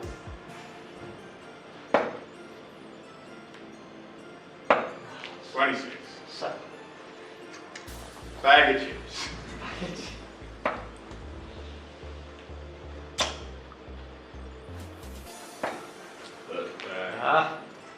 Okay. Could be a long leg this. Yeah, he's getting the first triple. No, just get going. No, man. 26 again. 26, I'll tell you That's that like light. a bag of chips. That light dart just going back. What was that? That's 26. Yeah, of course it is. Trevor! There it is. 100. Fair play to you. Come on, mate.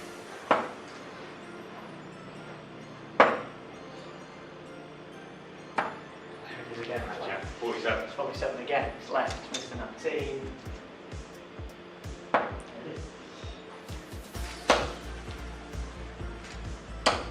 Oh, 43. I'm lucky. Deserve more, Trev. Deserve more.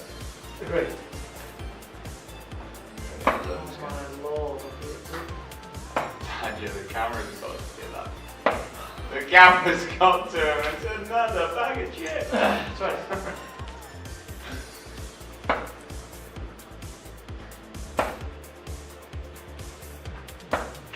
Oh, we got Score check. About 300 left. That's 329. Trev 274.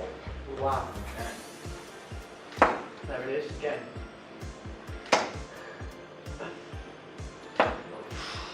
It's 65. It's I don't mind that tax, so look by yourself. left with that much dart again. It's causing some real issue. Trevor's solid. Just want 60 it solid. on the record that want it on the record that Liam Travascus did. Can't be not- unhappy not with willing 60, to Trev. share Can't be darts. unhappy with that. He absolutely was willing to share that. I'm Oh not no. Oh yeah. Didn't want to, you want to make sure it wasn't a 3. That is 18. going so far left, it's incredible.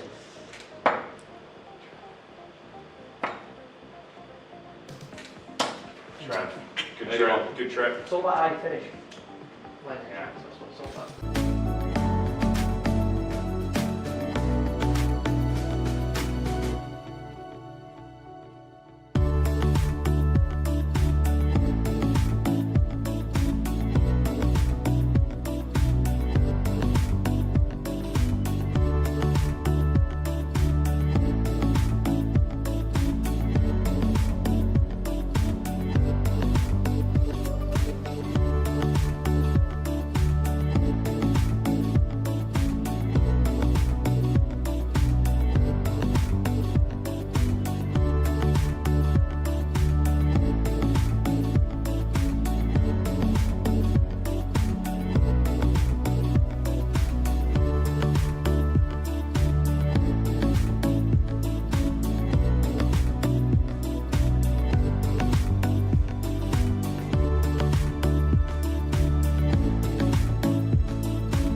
called, and so the action begins again. Leicestershire is 71-4. The ground staff have done a very good job in getting play back underway. The drainage has worked well too, and hopefully we will get what is scheduled, which is 45 overs play before the end of proceedings today. Johnny Tattersall is the man on strike. He's not out on 1. Nick Kelly at the other end on 16.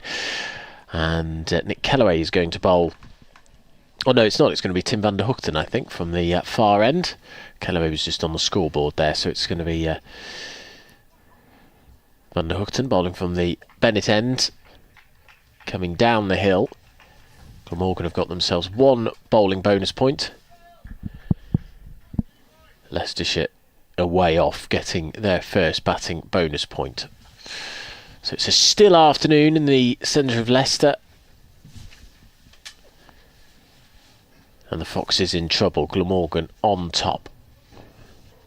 And it is van der Hoogten to bowl first up. And there's a back foot drive from Tattersall, which is played straight at point. There is no run. 4 wickets to fall today. Those of Patel, Ahmed, Gums in a comical run out and shake. This Glamorgan very much on top. Delighted to say that with us Nikesh Raghani is back. Hello Nikesh. Hello, good afternoon. Christian Hill will join us in just a second, but it's me, Adam Whitty, with you on the BBC Sport website and app, and the stream on YouTube. So if you're listening to us but you have the opportunity to watch us and watch the coverage, then you can do on YouTube. Just type in Leicestershire into your search engine, you'll be able to find us there. Van der Hoogten's figures, 0 for 26. As a pigeon flutters away, you can probably just hear that in our effects microphone from the balcony up into the sky. Van der Hoogten comes in, bowls full, and it's clipped away off the hips but off the ankles by Tattersall, who goes through for a quick single. There's a shot at the stumps, and they get the quick single. So Tattersall on to 272 for 4. Full delivery that I think took Tattersall by a bit of surprise. So we are back underway, Adam. What I want to know is, why has common sense not come into cricket yet? They did an inspection at 3:40. Mm-hmm. All the covers were off. The stumps were in the ground. Tea had finished. And yet we started 15 minutes after that. And there was, of course, tea finished at 3:30, didn't it? Yeah. And then there was an inspection at 3:40. So we've sort of had 20 minutes of wasted time. I suppose just allowing the ground to dry up. But here is Van der Hoogten bowls, and there's a flick of the wrists. Labuschagne style by Nick Kelly, where he's almost sort of turns his wrists back over themselves, showing the bowler the full face of the bat. You'll be able to see on the stream as well, we just saw some shots of some very dark cloud over to our right as well, which is the reason why I say if we just started that a little bit earlier, we could have had a few extra overs in. We hopefully won't have any more delays, but it looks quite dark over to our right, so there's a chance maybe of some more showers. I think one more shower, we might be done for the day. 3 slips are crouched down as Van der Hoogten comes up to the wicket. He bowls, and that's an edge, and caught! Perfect delivery outside off stump from Van der Hoogten, possibly left him, and it was nicked and well taken by Cook behind the stumps, and Glamorgan have the 5th wicket, and Leicestershire are in deep trouble there. Main strike batter remaining has gone, and that is a peach of a delivery from Van der Hoogten, angling in wide of the off stump round the wicket to the left-hander, and then just nipping away and catching the outside edge. Kelly gone for 16, 72 for 5 Leicestershire. Yeah, finally has a wicket there. Glamorgan's strike bowler, and you're right, Nick Kelly was looking pretty good. Has been in good form since joining Leicestershire, and that is a huge wicket. It's really cracked open this lineup as far as Glamorgan are concerned. They're well on top at this stage, 72 for 5. Well, Leicestershire with 35 without loss after the first hour. We're thinking they've done a really good job. Rishi Patel and Sheridan Gums at the top of the order. But Glamorgan just persisted, didn't they? Kept getting the ball in those right areas, and they've created opportunities, and they've managed to take 5 of them as Johnny Tattersall makes his way to the crease. Just need a partnership from somewhere, Leicestershire, and since that opening one, nobody's looked like building one. And we must give credit to Glamorgan's bowlers, who have, I think, found the perfect length. I think they've been aiming it around the lip between the two-tone pitch that we've got. And they've got the ball to bounce, move away, then swinging it both ways. They've got the best out of the ball. And they've used the angles of the crease perfectly too. It's been a wonderful bowling performance by Glamorgan. But as you say, Leicester just haven't been able to get going. They've looked slightly tentative at the crease. A lot of poking and prodding and inside edges. And Van der Hoogten starting his 11th over of the day. And so he's bowled over a third of the overs. No, he's bowled a third of the overs that Glamorgan have bowled in total. Holland, the new batter. Very, very good, very dependable batsman, Ian Holland. He's perfect for this sort of situation. And the Foxes do bat deep. But they are under a lot of stress now as Van der Hoogten comes in to bowl to the right-handed Holland, and it's a full delivery just outside off stump. Perfect drivable length, but you're probably not going to want to drive it that first up. 72 for 5 the score. Yeah, apologies, I said Tattersall was the new batter. He was the new batter not long ago. So quickly the wickets have been falling in recent times for Leicestershire. Ian Holland, well, the captain's innings is required, very much so. At 72 for 5. Tattersall scored 100 in the draw at Sapphire Gardens. He's going to have to do the same again to rescue the Foxes. In comes Van der Hoogten, final ball of the over. Back goes Holland to a slightly back of a length delivery. And that is the end of the over. 72 for 5 is the score. Tattersall 2, Holland yet to get off the mark, and Van der Hoogten 1 for 27 off 11 overs. Glamorgan well on top in this game. A result that I'm pretty sure, Nikesh, I'm going to leave you and hand back over to Christian, but I'm pretty sure, I think if Glamorgan were to win this game, they will be almost certain of playing Division 1 cricket next year. Absolutely, yeah. Thanks, Adam. Glamorgan have been fantastic so far this season, and well, not only will they be certain of playing Division 1 cricket next season with a victory here today, they'll be very much in the title hunt. Just 9 points separating them from leaders Nottinghamshire, who themselves are really struggling in their matches against Surrey at the Oval. 108 for 8 batting first are Notts. So if they were to lose and Glamorgan, a couple of the other sides, were to pick up victories, make the top of the table very interesting. Zainul Hassan into the attack. That's almost dragged on by Tattersall. He was back defending, gets an inside edge, and the ball bounces away just past those stumps. Good afternoon again, Christian. Good afternoon, Nikesh. We're back. And that was very, very close indeed, wasn't it? It was. Yeah, it's not looking great for Leicestershire right now. No, very much in that territory of having to dig in, backs against the walls. They do bat deep, though, Leicestershire, which is, I guess, a crumb of comfort if they can build some sort of partnership here. That's been timed nicely by Tattersall, but half fielded there at short mid-wicket. They do get through for a single. They'll need to take every run they can get. They've still got Ben Mike, Tom Scriven, Ajaz Patel to come. Patel's looks solid himself with the bat, and he's down at number 10. And then Josh Hull. So still some batting to come, but the bulk of the run scoring, you feel, if they're to get to a respectable total of any kind, would have to be done by these two, Tattersall and Holland. Tattersall on 3, Holland yet to get off the mark. Every time you come in alongside me, Christian, we just see the dark clouds descend upon Grace Road, don't we? It's not me. Although it might be. Yeah, that is a dark cloud, I have to say. You can see it on the stream there as Al Hassan comes in, short and wide and cut away. That's going to be 4 runs. Just get one of those substitutes to throw the ball back onto the field. That was a lovely bit of timing there from Ian Holland. What a way to get off the mark. A beautiful shot that was. Just slightly short, slightly wide, and quickly onto it. And the outfield certainly doesn't look to have slowed up too much since all that rain fell, which is good news. Zainul Hassan with a rare loose delivery there. And he comes once more. Holland shuffles about in his crease a bit and then defends the ball back down the track. I was saying to you earlier, wasn't I, that off air, that if it had rained as much as it had this afternoon, maybe last year before this new drainage was put in, that could have been that. So it's great to see this kind of stuff being put in around Grace Road and allowing us the opportunity to get as much cricket in as possible. Well, Hassan bowls, that's a beauty, past the outside edge, a little bit of extra bounce and zip on that delivery, and there's not much that Holland could have done about that.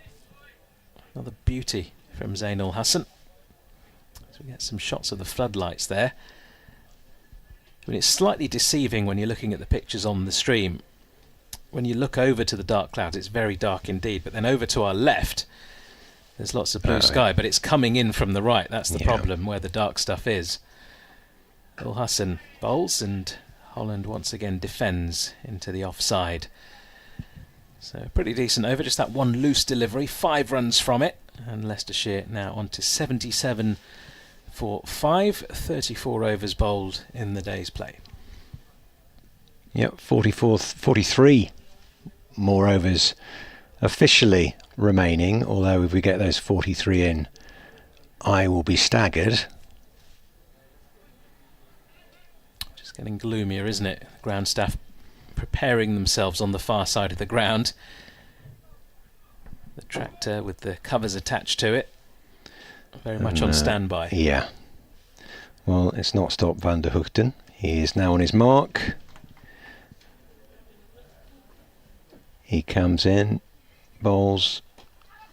That's clipped off his legs down to just backward of square leg there. That's a single there for Tattersall, was it? Yep. Tattersall on to 4, Holland on to 4 as well. That's what they need to do, just keep things ticking over really, as much as they can, for as long as we do get some play. No need for risk taking. Van der Hoogten, and he comes, and that has just beaten his outside edge, and that has gone all the way for 4 byes. It looks like 4. Oh, he's got. I think he's got an edge. He's got an edge on it. He got an edge on that, Holland. So that was a little bit of luck there for Holland. Yeah, just a thin inside edge, just past the leg stump. Very, very close indeed. And there's not much that Cook behind the stumps could have done, diving way over to his left. No chance of stopping that, so well, we'll take them how we can get them from a Leicestershire point of view. Well, he's still on 4 on the scoreboard though. Van der Hoogten comes in, bowls. Holland gets that down. Looks like it's gone through the slip cordon for. Are they going to get 2 actually? They've got 2. He kept that down. Well, here is the rain as well, and you're right. He's moved on to 6 now on the scoreboard, so I didn't see the signal from the umpire. The umpire wasn't very clear with that, was he? But yeah, he must have been. Well, what were we saying, byes or leg byes? Yeah, I don't think it was near any part of his body apart from his bat, so maybe just given us byes going past the inside edge with a bit of late swing. But as I say, there's a bit of drizzle in the air now, but we are carrying on. Van der Hoogten comes in. That's blocked by Holland. No run. 84 for 5. It's bizarre, isn't it, Christian, that in cricket you can play on in drizzle like this, but if you come off, you can't go back on until there's absolutely no rain. And well, this has just got a little bit heavier now, hasn't it? Well, off they come. I mean, it's not. Oh, it is getting heavy now. It's as with earlier when they came off and it seemed light and we were wondering why they were coming off. It's picking up again. And yes, this enormous dark cloud that we saw coming over about 3 or 4 minutes ago, and we said, that doesn't look very good. That is now above us, and it's brought the rain. And unfortunately, or fortunately perhaps, if you're a Leicestershire fan, this is probably not a bad time for them to be going off, because you think now it's unlikely that they're going to come back on again, I would have thought. Yeah, we'll wait and see. They are coming off with Leicestershire 84 for 5, so only 2.4 overs possible. You got to commentate on 4 balls, Christian, unlike last time when you sat beside me. I've broken my duck, that's the main thing. There we go. So, but a very useful 2.4 overs from a Glamorgan point of view. They removed Nick Kelly for 18. Van der Hoogten with that wicket, so he's got figures of 1 for 27 from his 11. Wicket also for Zainul Hassan, who's been bowling from the other end, and then wicket each for Toole and Kellaway as well.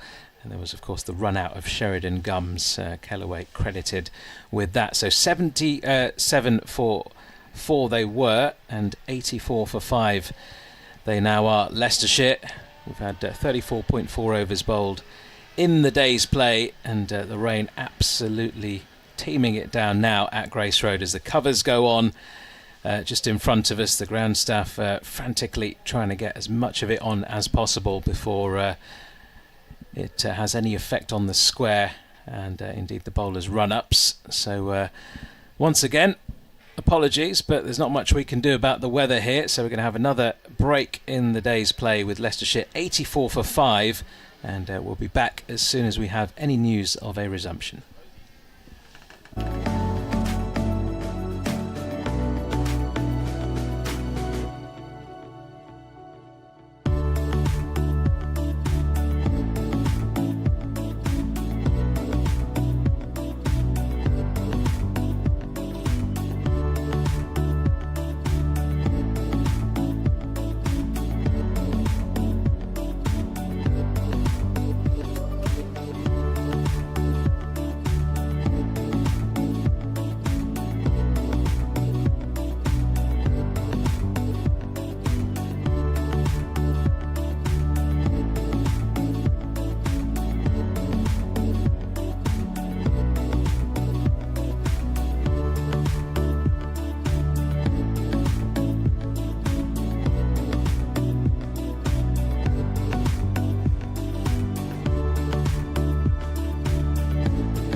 Well, hello and welcome back to Grace Road, where the good news is that we are about a minute or so from getting back underway here after a lengthy rain delay.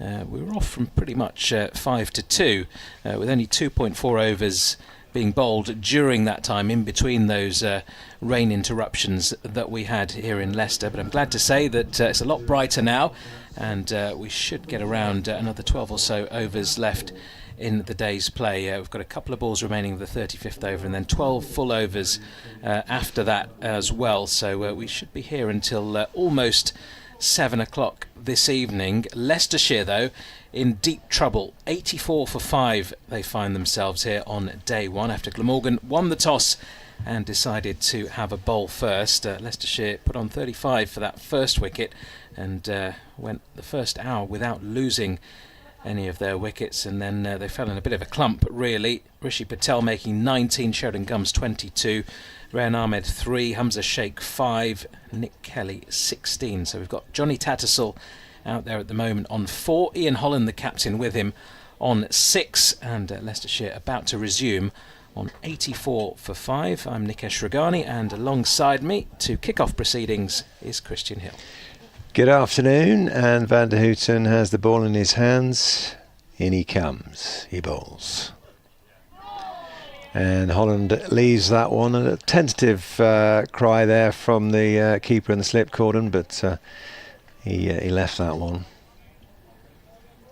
It'd be interesting to see how this pitch plays. We've seen a little bit of variable bounce through the day already, even on day one, and with the moisture that would have soaked into the pitch, the moisture around the ground as well. It'd be interesting to see how this plays out for the next hour or so.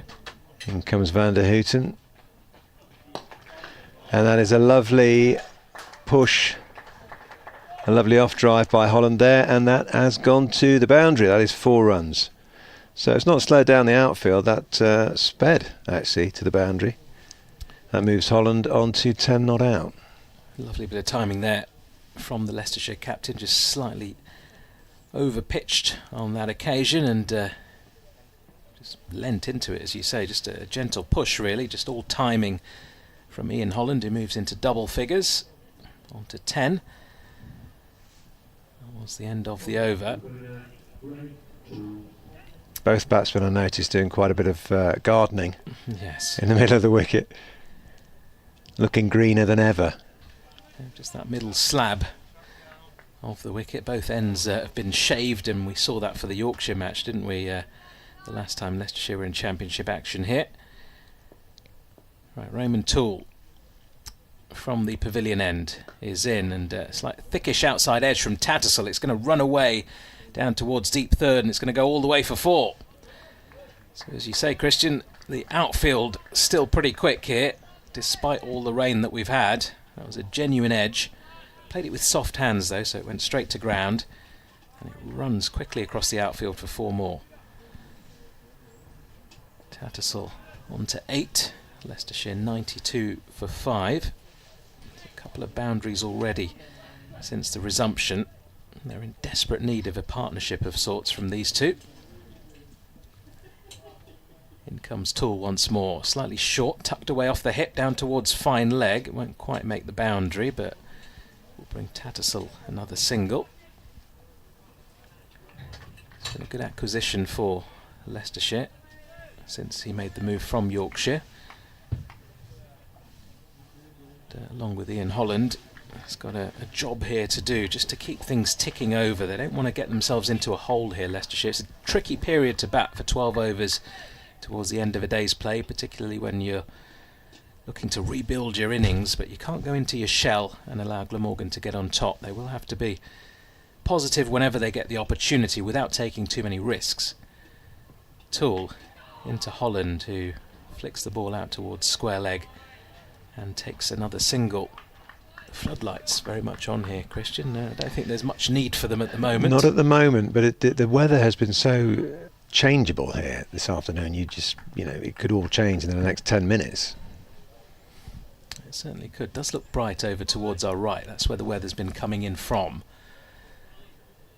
Still a lot of cloud out there. Yeah, Certainly feel if there is any more rain, that will be that for the day. Toole runs in, bowls, and that's left alone by Tattersall just outside the off stump. What did you make of the conversations that were happening there between umpires and ground staff? They seemed to go on for a very long time, and there was a lot of hand waving and a bit of disagreement, it looked like. There was a conflict of interest. I think the ground staff were keen to keep the covers on. That's the impression I got from the body language, and I think the umpires were pushing for more play. Here comes Toole once again, left arm over the wicket in, and cramps Tattersall for room there. There's a bit of an inside edge onto pad, is there, or is it just all thigh pad? No, all thigh pad according to the umpire, given as a leg bye out towards square leg. Well, the ground staff did just scatter a bit of sawdust, didn't they, across some of the square just before play got underway. We did wonder whether that was a bit of a symbolic gesture to say tread carefully on the square. Well, there's no puddles or anything like that, which is obviously a good sign. The bowlers' run-ups look to be okay so far. Neither bowler has complained about not being able to get their footing right. Toole round the wicket here to Holland and down the leg side. A few oohs and ahs from behind the stumps, but that wasn't close to the bat. And it's another dot ball, so end of another over. 95 for 5, Leicestershire. Thank you wherever you are listening to us from or watching the action from, whether it's on the stream on YouTube or via BBC Leicester or BBC Wales on the BBC Sport app or website. Got you covered. Every ball of every county championship game, remember, across the BBC Sport app and website. Got our colleagues Adam Whitty and Nick Webb with us as well. Nick Webb, I think, just currently updating listeners on Radio Wales, having, I think, disconnected all his kit about half an hour ago. So Van der Houten on now. Van der Houten coming in, and Tattersall blocks that. They are moving around, actually, changing over the fielders. They are moving quite briskly. You get the impression we've got 11 overs left. You do get the impression that they want to get through these 11 overs as quickly as possible. They certainly do. I think Glamorgan, the happier of the two sides to get out there for some more cricket, an opportunity perhaps to take another wicket or two before the day is out. Van der Houten comes in,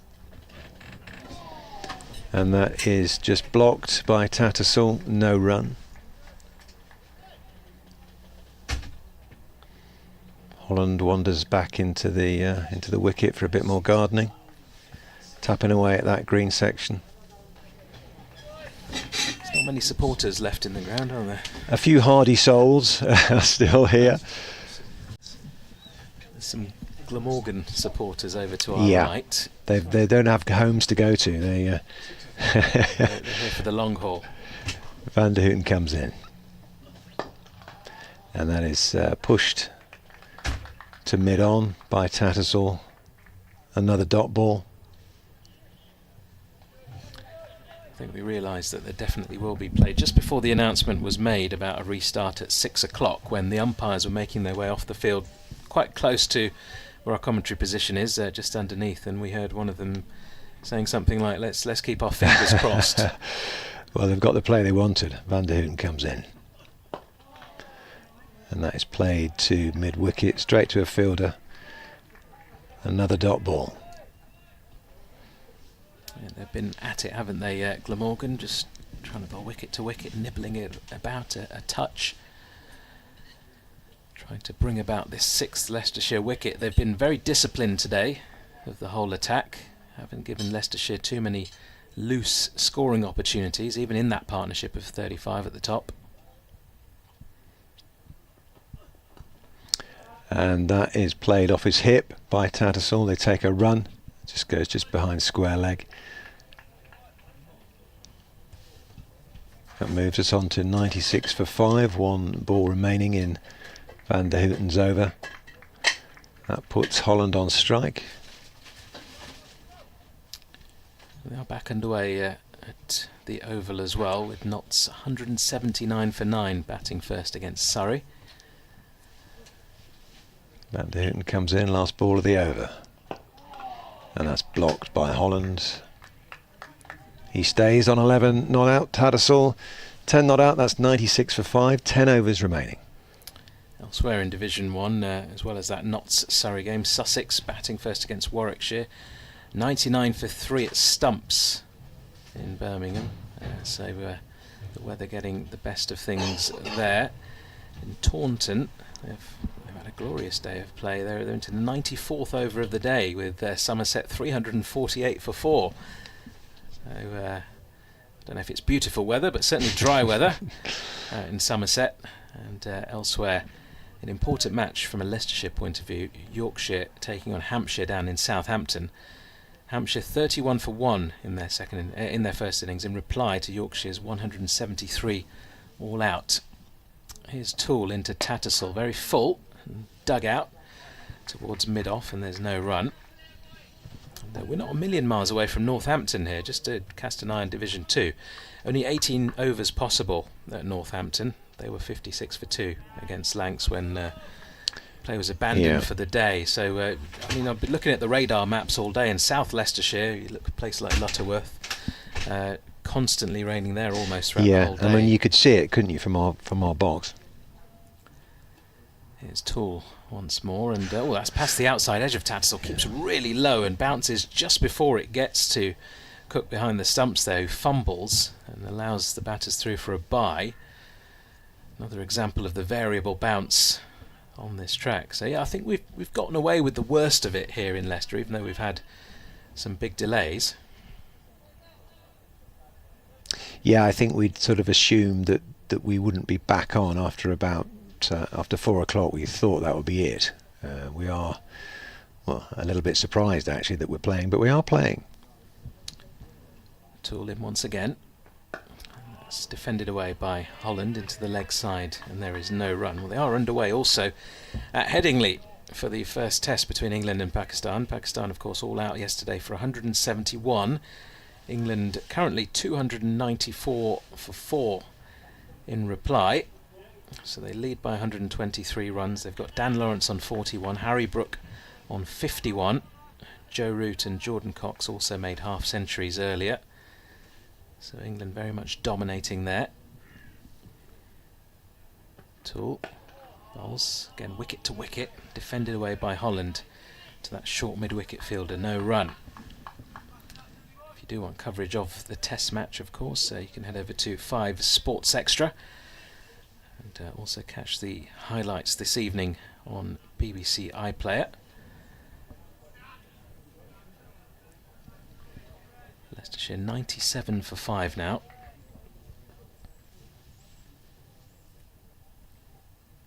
Nine overs left after this one as Toole runs in away from us from the pavilion end. Sharp rising delivery, well played by Holland. Defends it into the ground towards backward point, and there is no run. So what have we had? Just over 3 overs bowled in the 12 minutes since the resumption.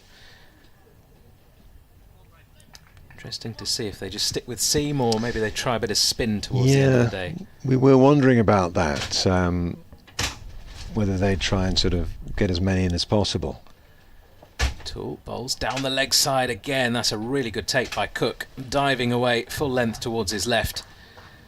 And that's the end of the over. 97 for 5. Well, it is minimum overs remaining, 9 at the moment, so if they do bowl a few overs of spin and manage to do that quickly, there is a possibility of some more action. It's whether or not they think these conditions are suitable for that. Well, I have to say, given that Tattersall and Holland have been sitting in the pavilion for the best part of 2 hours, they're looking pretty good nick. They don't seem too... I don't want to jinx it, but they don't seem too troubled at the moment. Not just yet, but... Tattersall on strike now. And he just tucks that away behind square leg. They take a single.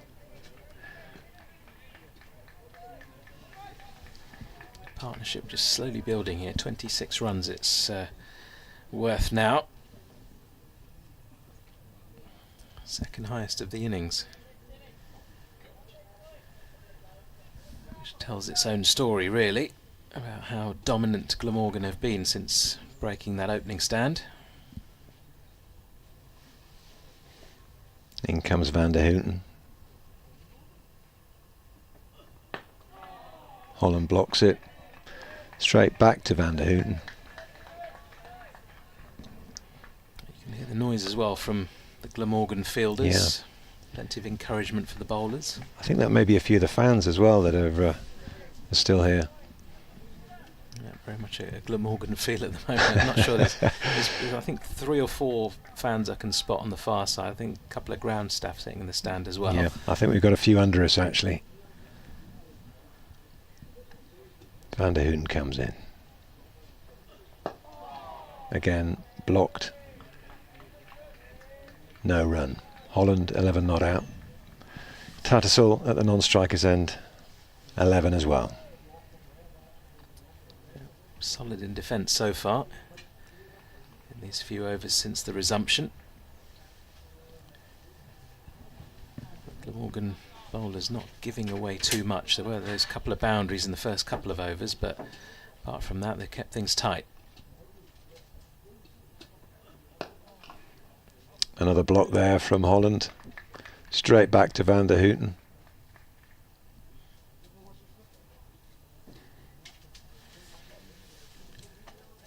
Good, and does a bit more gardening there. There's a lot of gardening going on. Sometimes it's just force of habit, isn't it? And sometimes it is actually just trying to... If I had that big green rectangle in front of me, I'd be down there prodding away. In comes Van der Houten. Blocked again by Holland. Just a point, no run. Over that sawdust. That sawdust area that the ground staff were keen to cover up. Yep. Looks quite white and shiny at the moment, doesn't it? Yeah. Sawdust. I wouldn't want to go diving into it. No. Certainly not with your pristine whites on.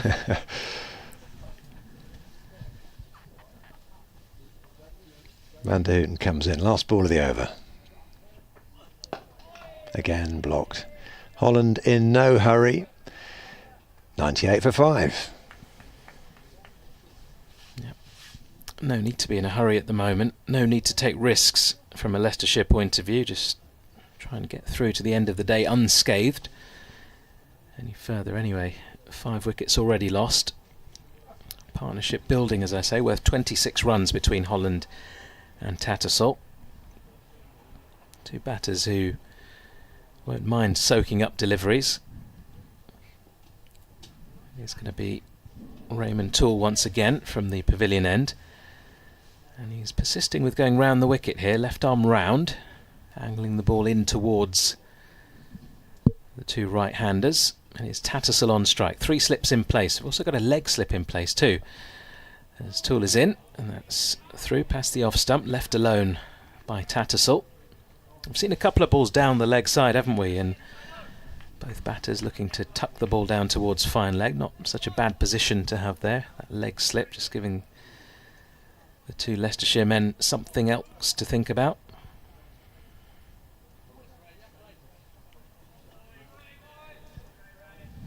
Toole with number 26 on his back. That's the ball in his hands once more. Runs in past the umpire, delivers. That's driven, but only as far as mid-on rather. There is no run. Lots of oohs and ahs. Let's see if the ball is swinging on that replay. Doesn't look as though there's too much swing on offer. Just angled in from around the wicket. Yeah, it's interesting they've got a man down on that deep, well, very wide fine leg boundary, as well as that sort of leg gully as well. It's quite an interesting field they've got down there. Toole bowls. That's once more left alone outside off stump by Tattersall. Yeah, I guess that man's very much there for the catch, isn't he? That sort of leg slip, leg gully, and anything to the left of him. It's going to fly pretty quickly. He's in quite close. He's very wide, though, isn't he? That chap on the boundary. Yeah. I suppose he is covering a huge area. If Tattersall sort of just taps it over the square leg, he's got to have to cover all of that area of ground. In comes Toole. Bowls, and it's another good delivery outside off. That one does nip away a little bit just after passing Tattersall, swings away from the right-hander as it reaches Cook behind the stumps. So there's still a bit on offer here for the bowlers. This is the 40th over with this ball.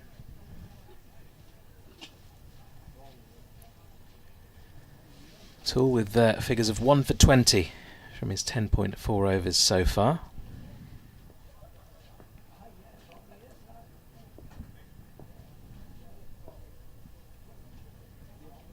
There he is, bowls, and it's just tucked away to short mid-wicket for no run. Leicestershire still 98 for 5. If you are just joining us, we resumed after a couple of rain delays at 6 p.m. with a minimum of 7.1 overs still remaining in the day's play. So roughly half an hour or so.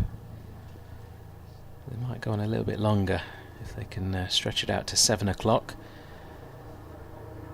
Here is Toole, and that's defended into the offside.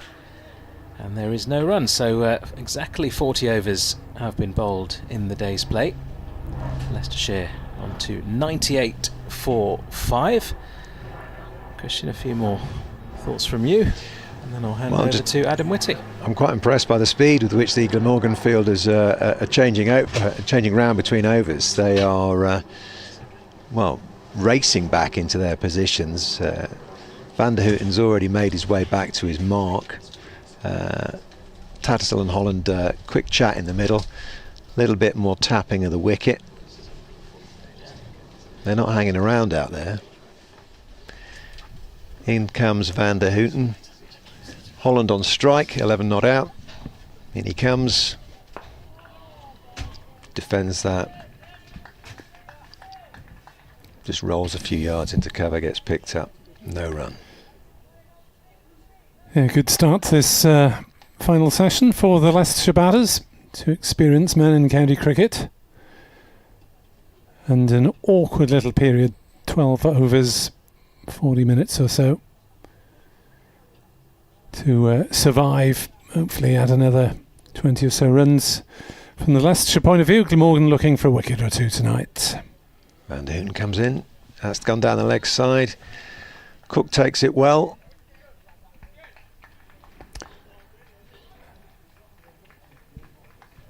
And Van der Hooten has not been quite as tight as Toole at the other end. Toole showing the virtues of accuracy, nagging away, very few hit me balls.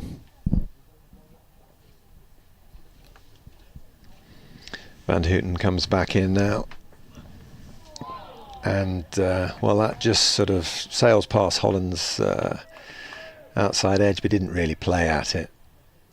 A few moans and groans from the slip cordon, but kind of halfway to playing at it. I think he pulled out of the shot. Maximum concentration needed. Glamorgan posing a bit of a threat with the ball. Yeah, the floodlights are on. They've been on more or less all day. Here comes Van der Hooten. Holland gets forward, and that just rolls out to mid-wicket. Yeah, floodlights are available through till 7 p.m, I understand. So is that a strict curfew, is it? I believe it's part of the regulations for the ground. I mean, Glamorgan had no floodlights available for years until this year for county championship matches. They've talked nicely to the council, obviously. In comes Van der Hooten. That is straight, and Holland deals with that comfortably. One ball remaining. 98 for 5. Yes, I mean, it sure would infuriate supporters if we got to 7 o'clock and they turned the lights off and play wasn't possible because of that, but I don't think that's going to happen this evening. We should get finished by about 22, quarter to 7. Last ball of the over now. And again, Holland plays the same shot he's been playing for the last few overs, actually, and that just rolls out to cover just a few yards, really. He does get quite squared up, doesn't he, in Holland? Yeah, he is squaring up there. Defensive prod as Glamorgan looked to find an outside edge. So tight bowling performances all round, really, from Glamorgan today. Toole, Gorvin going for fewer than 2 and over. And just a couple of overs of spin from Callaway, and nothing at all from Mason Crane, the leg spin. I wonder if just try a little bit of spin at the end here as Toole is in, bowls, and he's put that one past the outside edge of Johnny Tattersall's bat, the former Yorkshireman, keeping wicket in this game because of Ben Cox not being fit. Cox and Green missing through injury reasons. Quite a few changes in the Leicestershire lineup since the last championship game, the win over Yorkshire here back in June, as Toole steams in again, bowls, and that's past the outside edge, and that kicked a bit. Yeah, that was lively. Anything on the edge of the green strip? Well, that was a bit further back even, the replay shows, but this extraordinary looking strip that Leicestershire have prepared, and Toole is certainly enjoying using it. Enjoy it even more if he gets another victim tonight. 98 for 5. Let's see if he puts this in the same place. That's Fuller, and able to be driven away through mid-off. It's being chased down beneath us. Van Hassan daps it back just inside the ropes. Van der Hoogten completes the fielding with a monster throw up to Chris Cook at the far end, and that is the 100 up for Leicestershire. Nice looking off drive from Tattersall, just straight of mid-off, and proves the point that you don't necessarily have to pitch it up for maximum results on this wicket. Better maybe just back of a length at the edge of the dark green bit. As Toole bowls, tries to do that, just that, and it's push and run on the offside. Al Hassan has a shy at the wickets, misses. I think Holland was home anyway. They go through for a single. 101 for 5. You're on BBC Sport Online from BBC Radio Leicester, BBC Sport Wales, also available throughout the game on the Leicestershire and Glamorgan Club websites with that lovely video feed. And maybe not so lovely views of your commentator. Speak for yourself. I'd have put my best shirt on if I can. 101 for 5. Tassel under 14. Holland on strike now. He's pulled away. What's clear what happened there. I don't know whether anybody was in front of the side screen. Maybe a bit of late chat in the slips, but Holland definite that he wasn't ready to face, and Toole has to start again. And he comes, bowls, and Holland is thoroughly behind that, pushing defensively on the leg side, and there is no run. Toole wearing 26 for Glamorgan. Playing for the seconds the other day, I suspect he was wearing his Central District shirt. He had a 27 on, but Zainul Hassan already has that for the first team. So he's gone for 26. At least they've got him a name and number straight away. As he charges in, bowls, and Holland is forward defending. 3 off the over, 101 for 5. 5 overs remain for Leicestershire to survive, and so far they've done a pretty good job of this final session. And in fact, this partnership of 29 is the best since the opening stand of 35 between Patel and Gums. Leicester have been stuttering since then. Just 15 minutes play in the afternoon session, then another 15-minute burst or thereabouts just after tea, and then a long gap again till 6 o'clock. So Van der Hoogten has probably been able to bowl rather more than he would have otherwise because of the gaps in between. And in he comes now. And Tattersall plays that down. He keeps it down into the slip cord, and they get a quick single. Actually, well ran. To be fair, they've been sharp between the wickets, haven't they? Apart from the disastrous run out of Sheridan Gums. Leicestershire have looked for the push and run on quite a few occasions.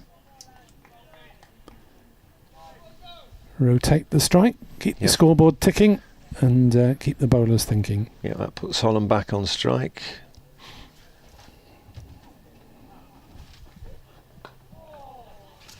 He sort of guides that down to gully. Keeps it down. No run. In the Test match, England 310 for 4 now in reply to Pakistan's 171 all out. 4 half centuries in a row on the card. Cox 73, Root appropriately 66. Brooke and Lawrence have both got their half centuries now. Van der Hoogten comes in. He bowls. Again, Holland, same shot really. Played down to gully. Steered down really. Pakistan have just used the 4 bowlers. In fact, England cracking along. It's around 4.5 runs and over. So that is going very much in the home side's favour as Test match cricket resumes at virtually the same time as Championship cricket in the schedule.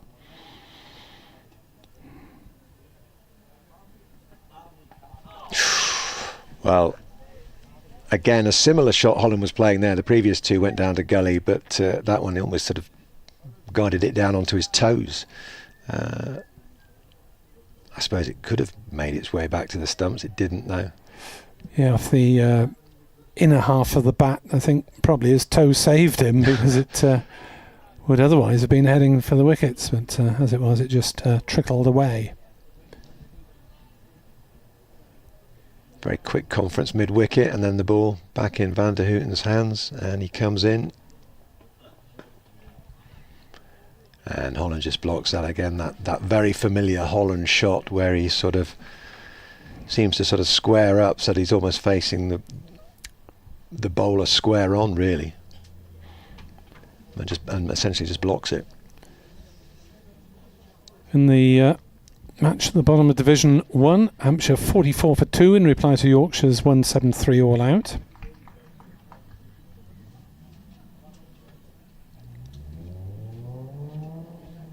Last ball of the over now from Van der Hoogten. In he comes. And Holland just straight bats it. It veers off slightly to mid-wicket. That's the end of the over. 102 for 5. Down at Taunton, Somerset have closed on 348 for 5 against Essex. There was a century there for Josh Thomas, who made 110, and Henry Nichols, New Zealander, making 96. Tom Abel made 65 as well. So Somerset are well placed against Essex at the end of day 1. Down at the Oval, Nottinghamshire bowled out for just 184 by potential title rivals Surrey.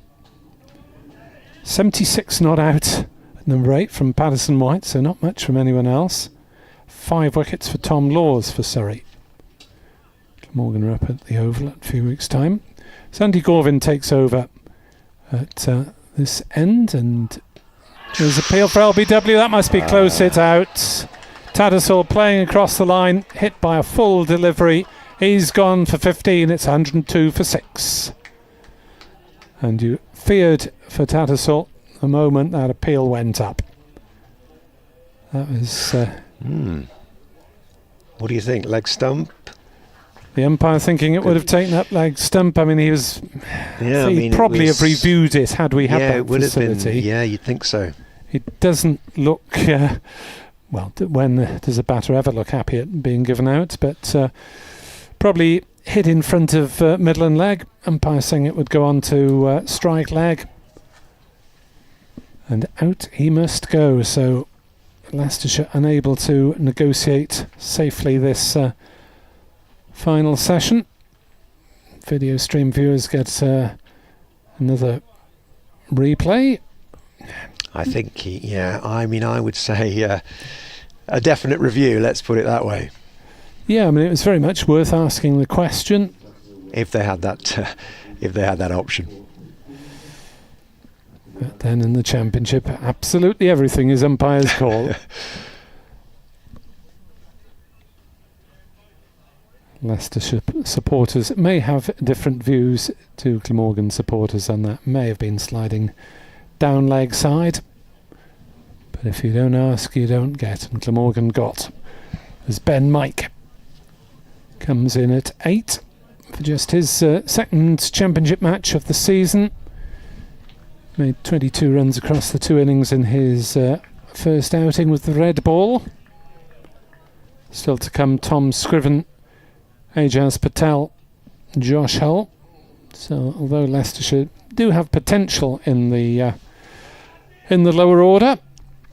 Patel, by the way, played a handful of games for Glamorgan at the tail end of the season a few years back, so there'll be a few of their ranks will have seen him bat and bowl. 102 for 6. Gorvin with his first wicket, 1 for 9.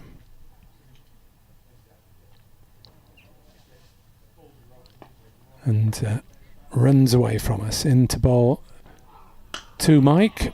Familiar grunt of effort as Mike is forward watchfully. Textbook forward defensive, playing it out on the offside. That was a solid forward defence.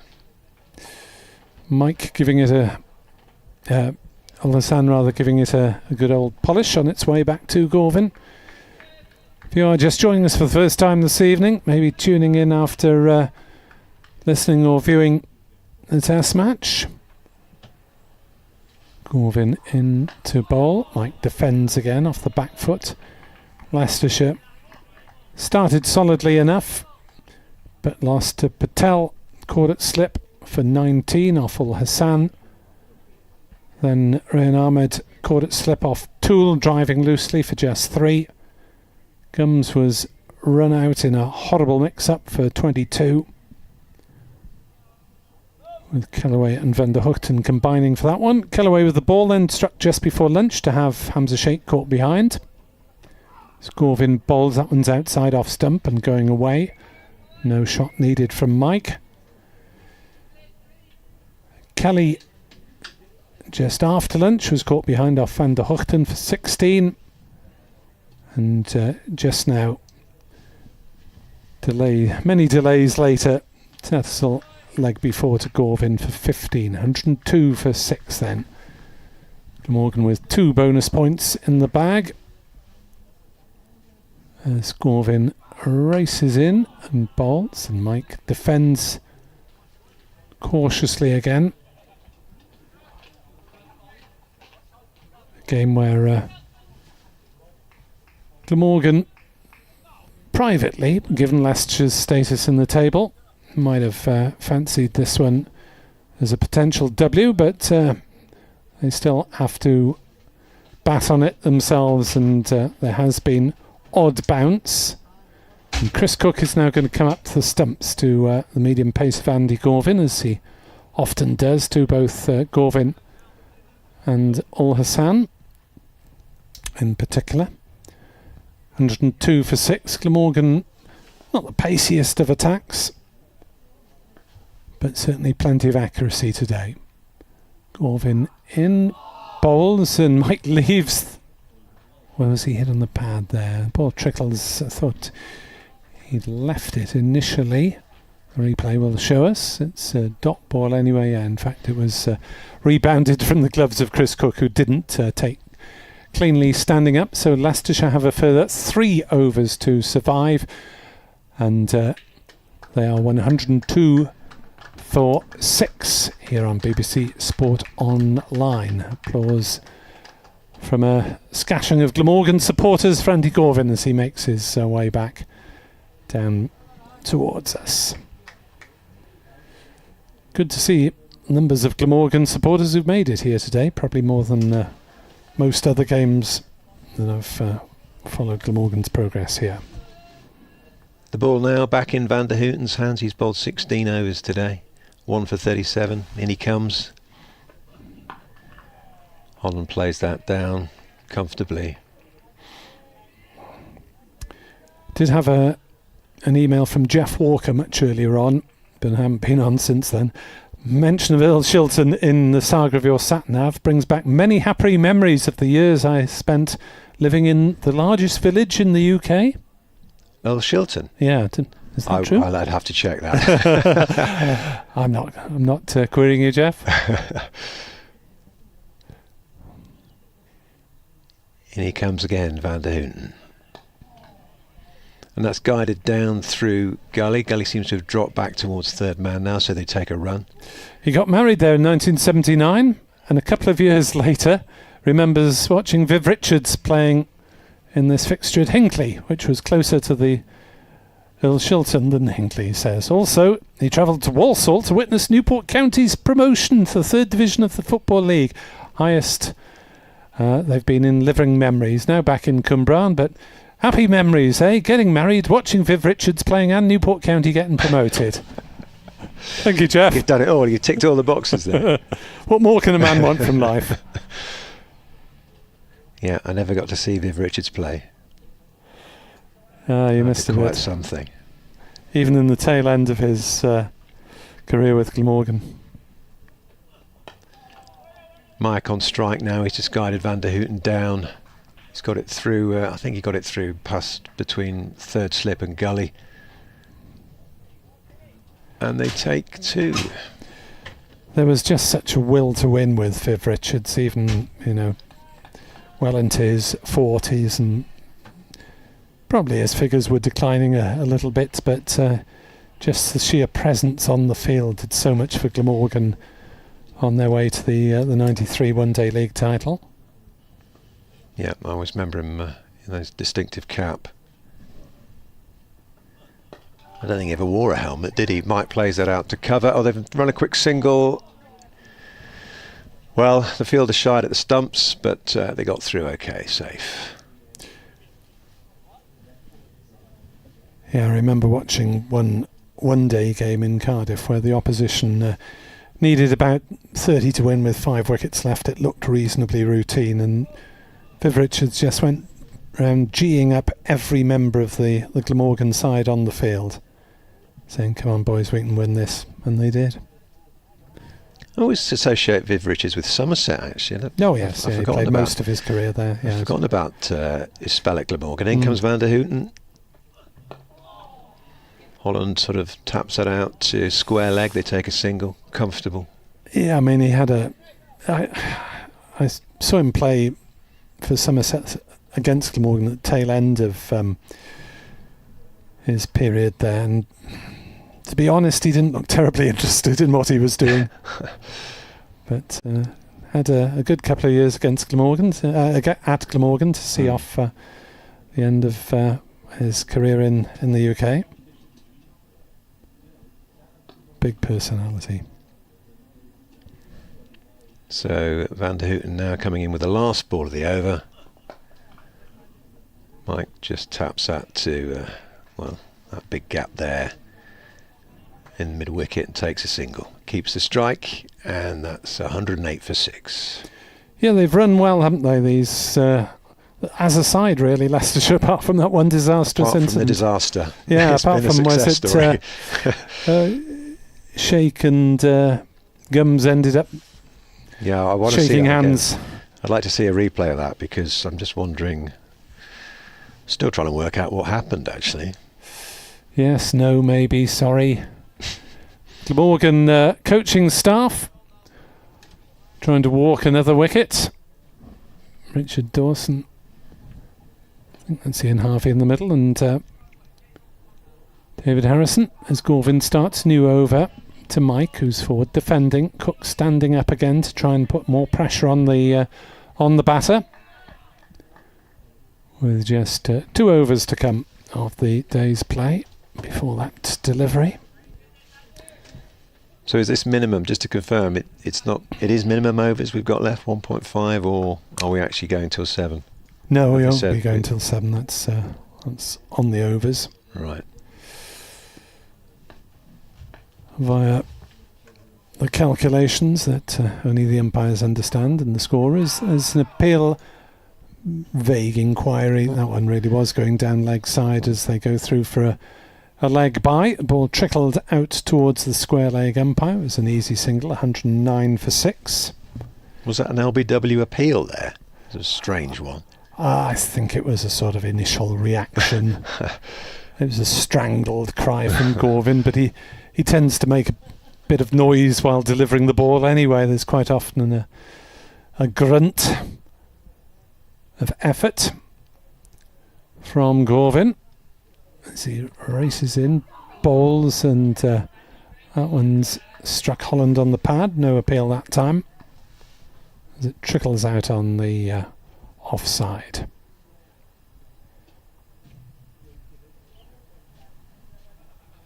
Struck him just above the pad maybe. 109 for 6, Leicestershire. Innings going nowhere very fast at the moment. Survival, the only real aim of this evening session, as Gorvin bowls. And having said that, Holland slashes that one away to third man to try and disprove my point. As that one was wide and there for the shot. I think it was a thickish edge, really, but fairly safe. I think he was trying to control it. I'm not sure how controlled that was, though. Still, it's 4 runs. If you're going to flash hard. 113 for 6. Holland under 17 not out. Gorvin in, bowls full length. Poked away by Holland this time on the offside. 113 for 6. Holland 17, Mike 4. Bit of dark cloud coming in, but probably too late to spoil Glamorgan's fun in this evening session.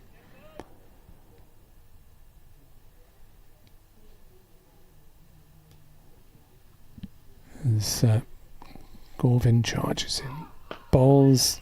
There's the grunt of effort that Welsh listeners are used to. 113 for 6. And Andy Gorvin finishes the day with figures of 7 overs, 2 maidens, 1 for 13. The weather possibly ominous for those few remaining spectators making their way home after this, but we should get in 1 more over.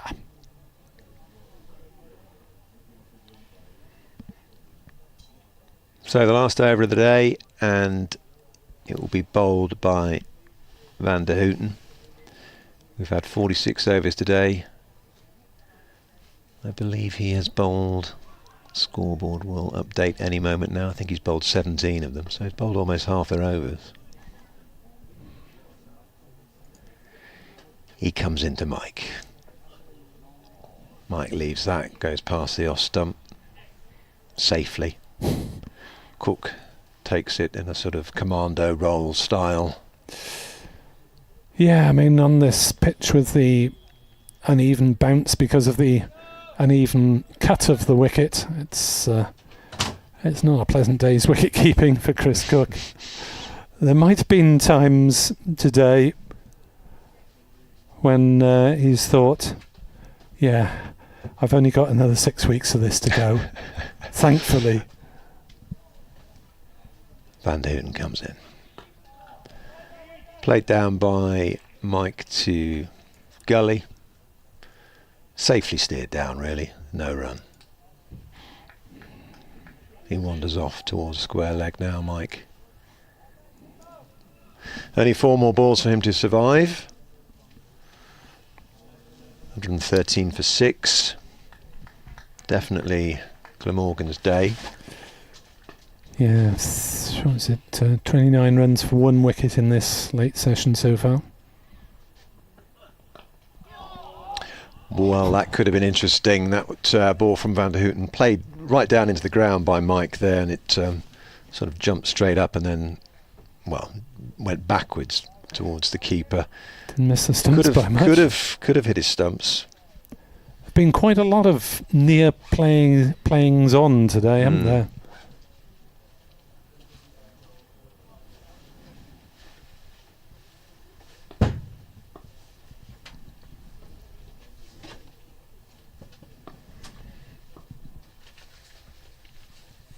Van der Houten turns.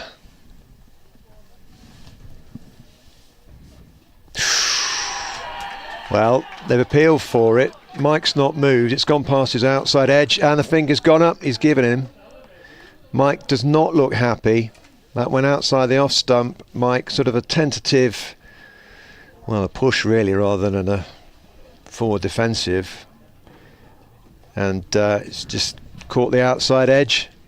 Keeper takes it, he's going off, and he's followed by Holland, so that is probably going to be it for the day. Inside edge? Oh, inside edge. Yeah. Inside edge.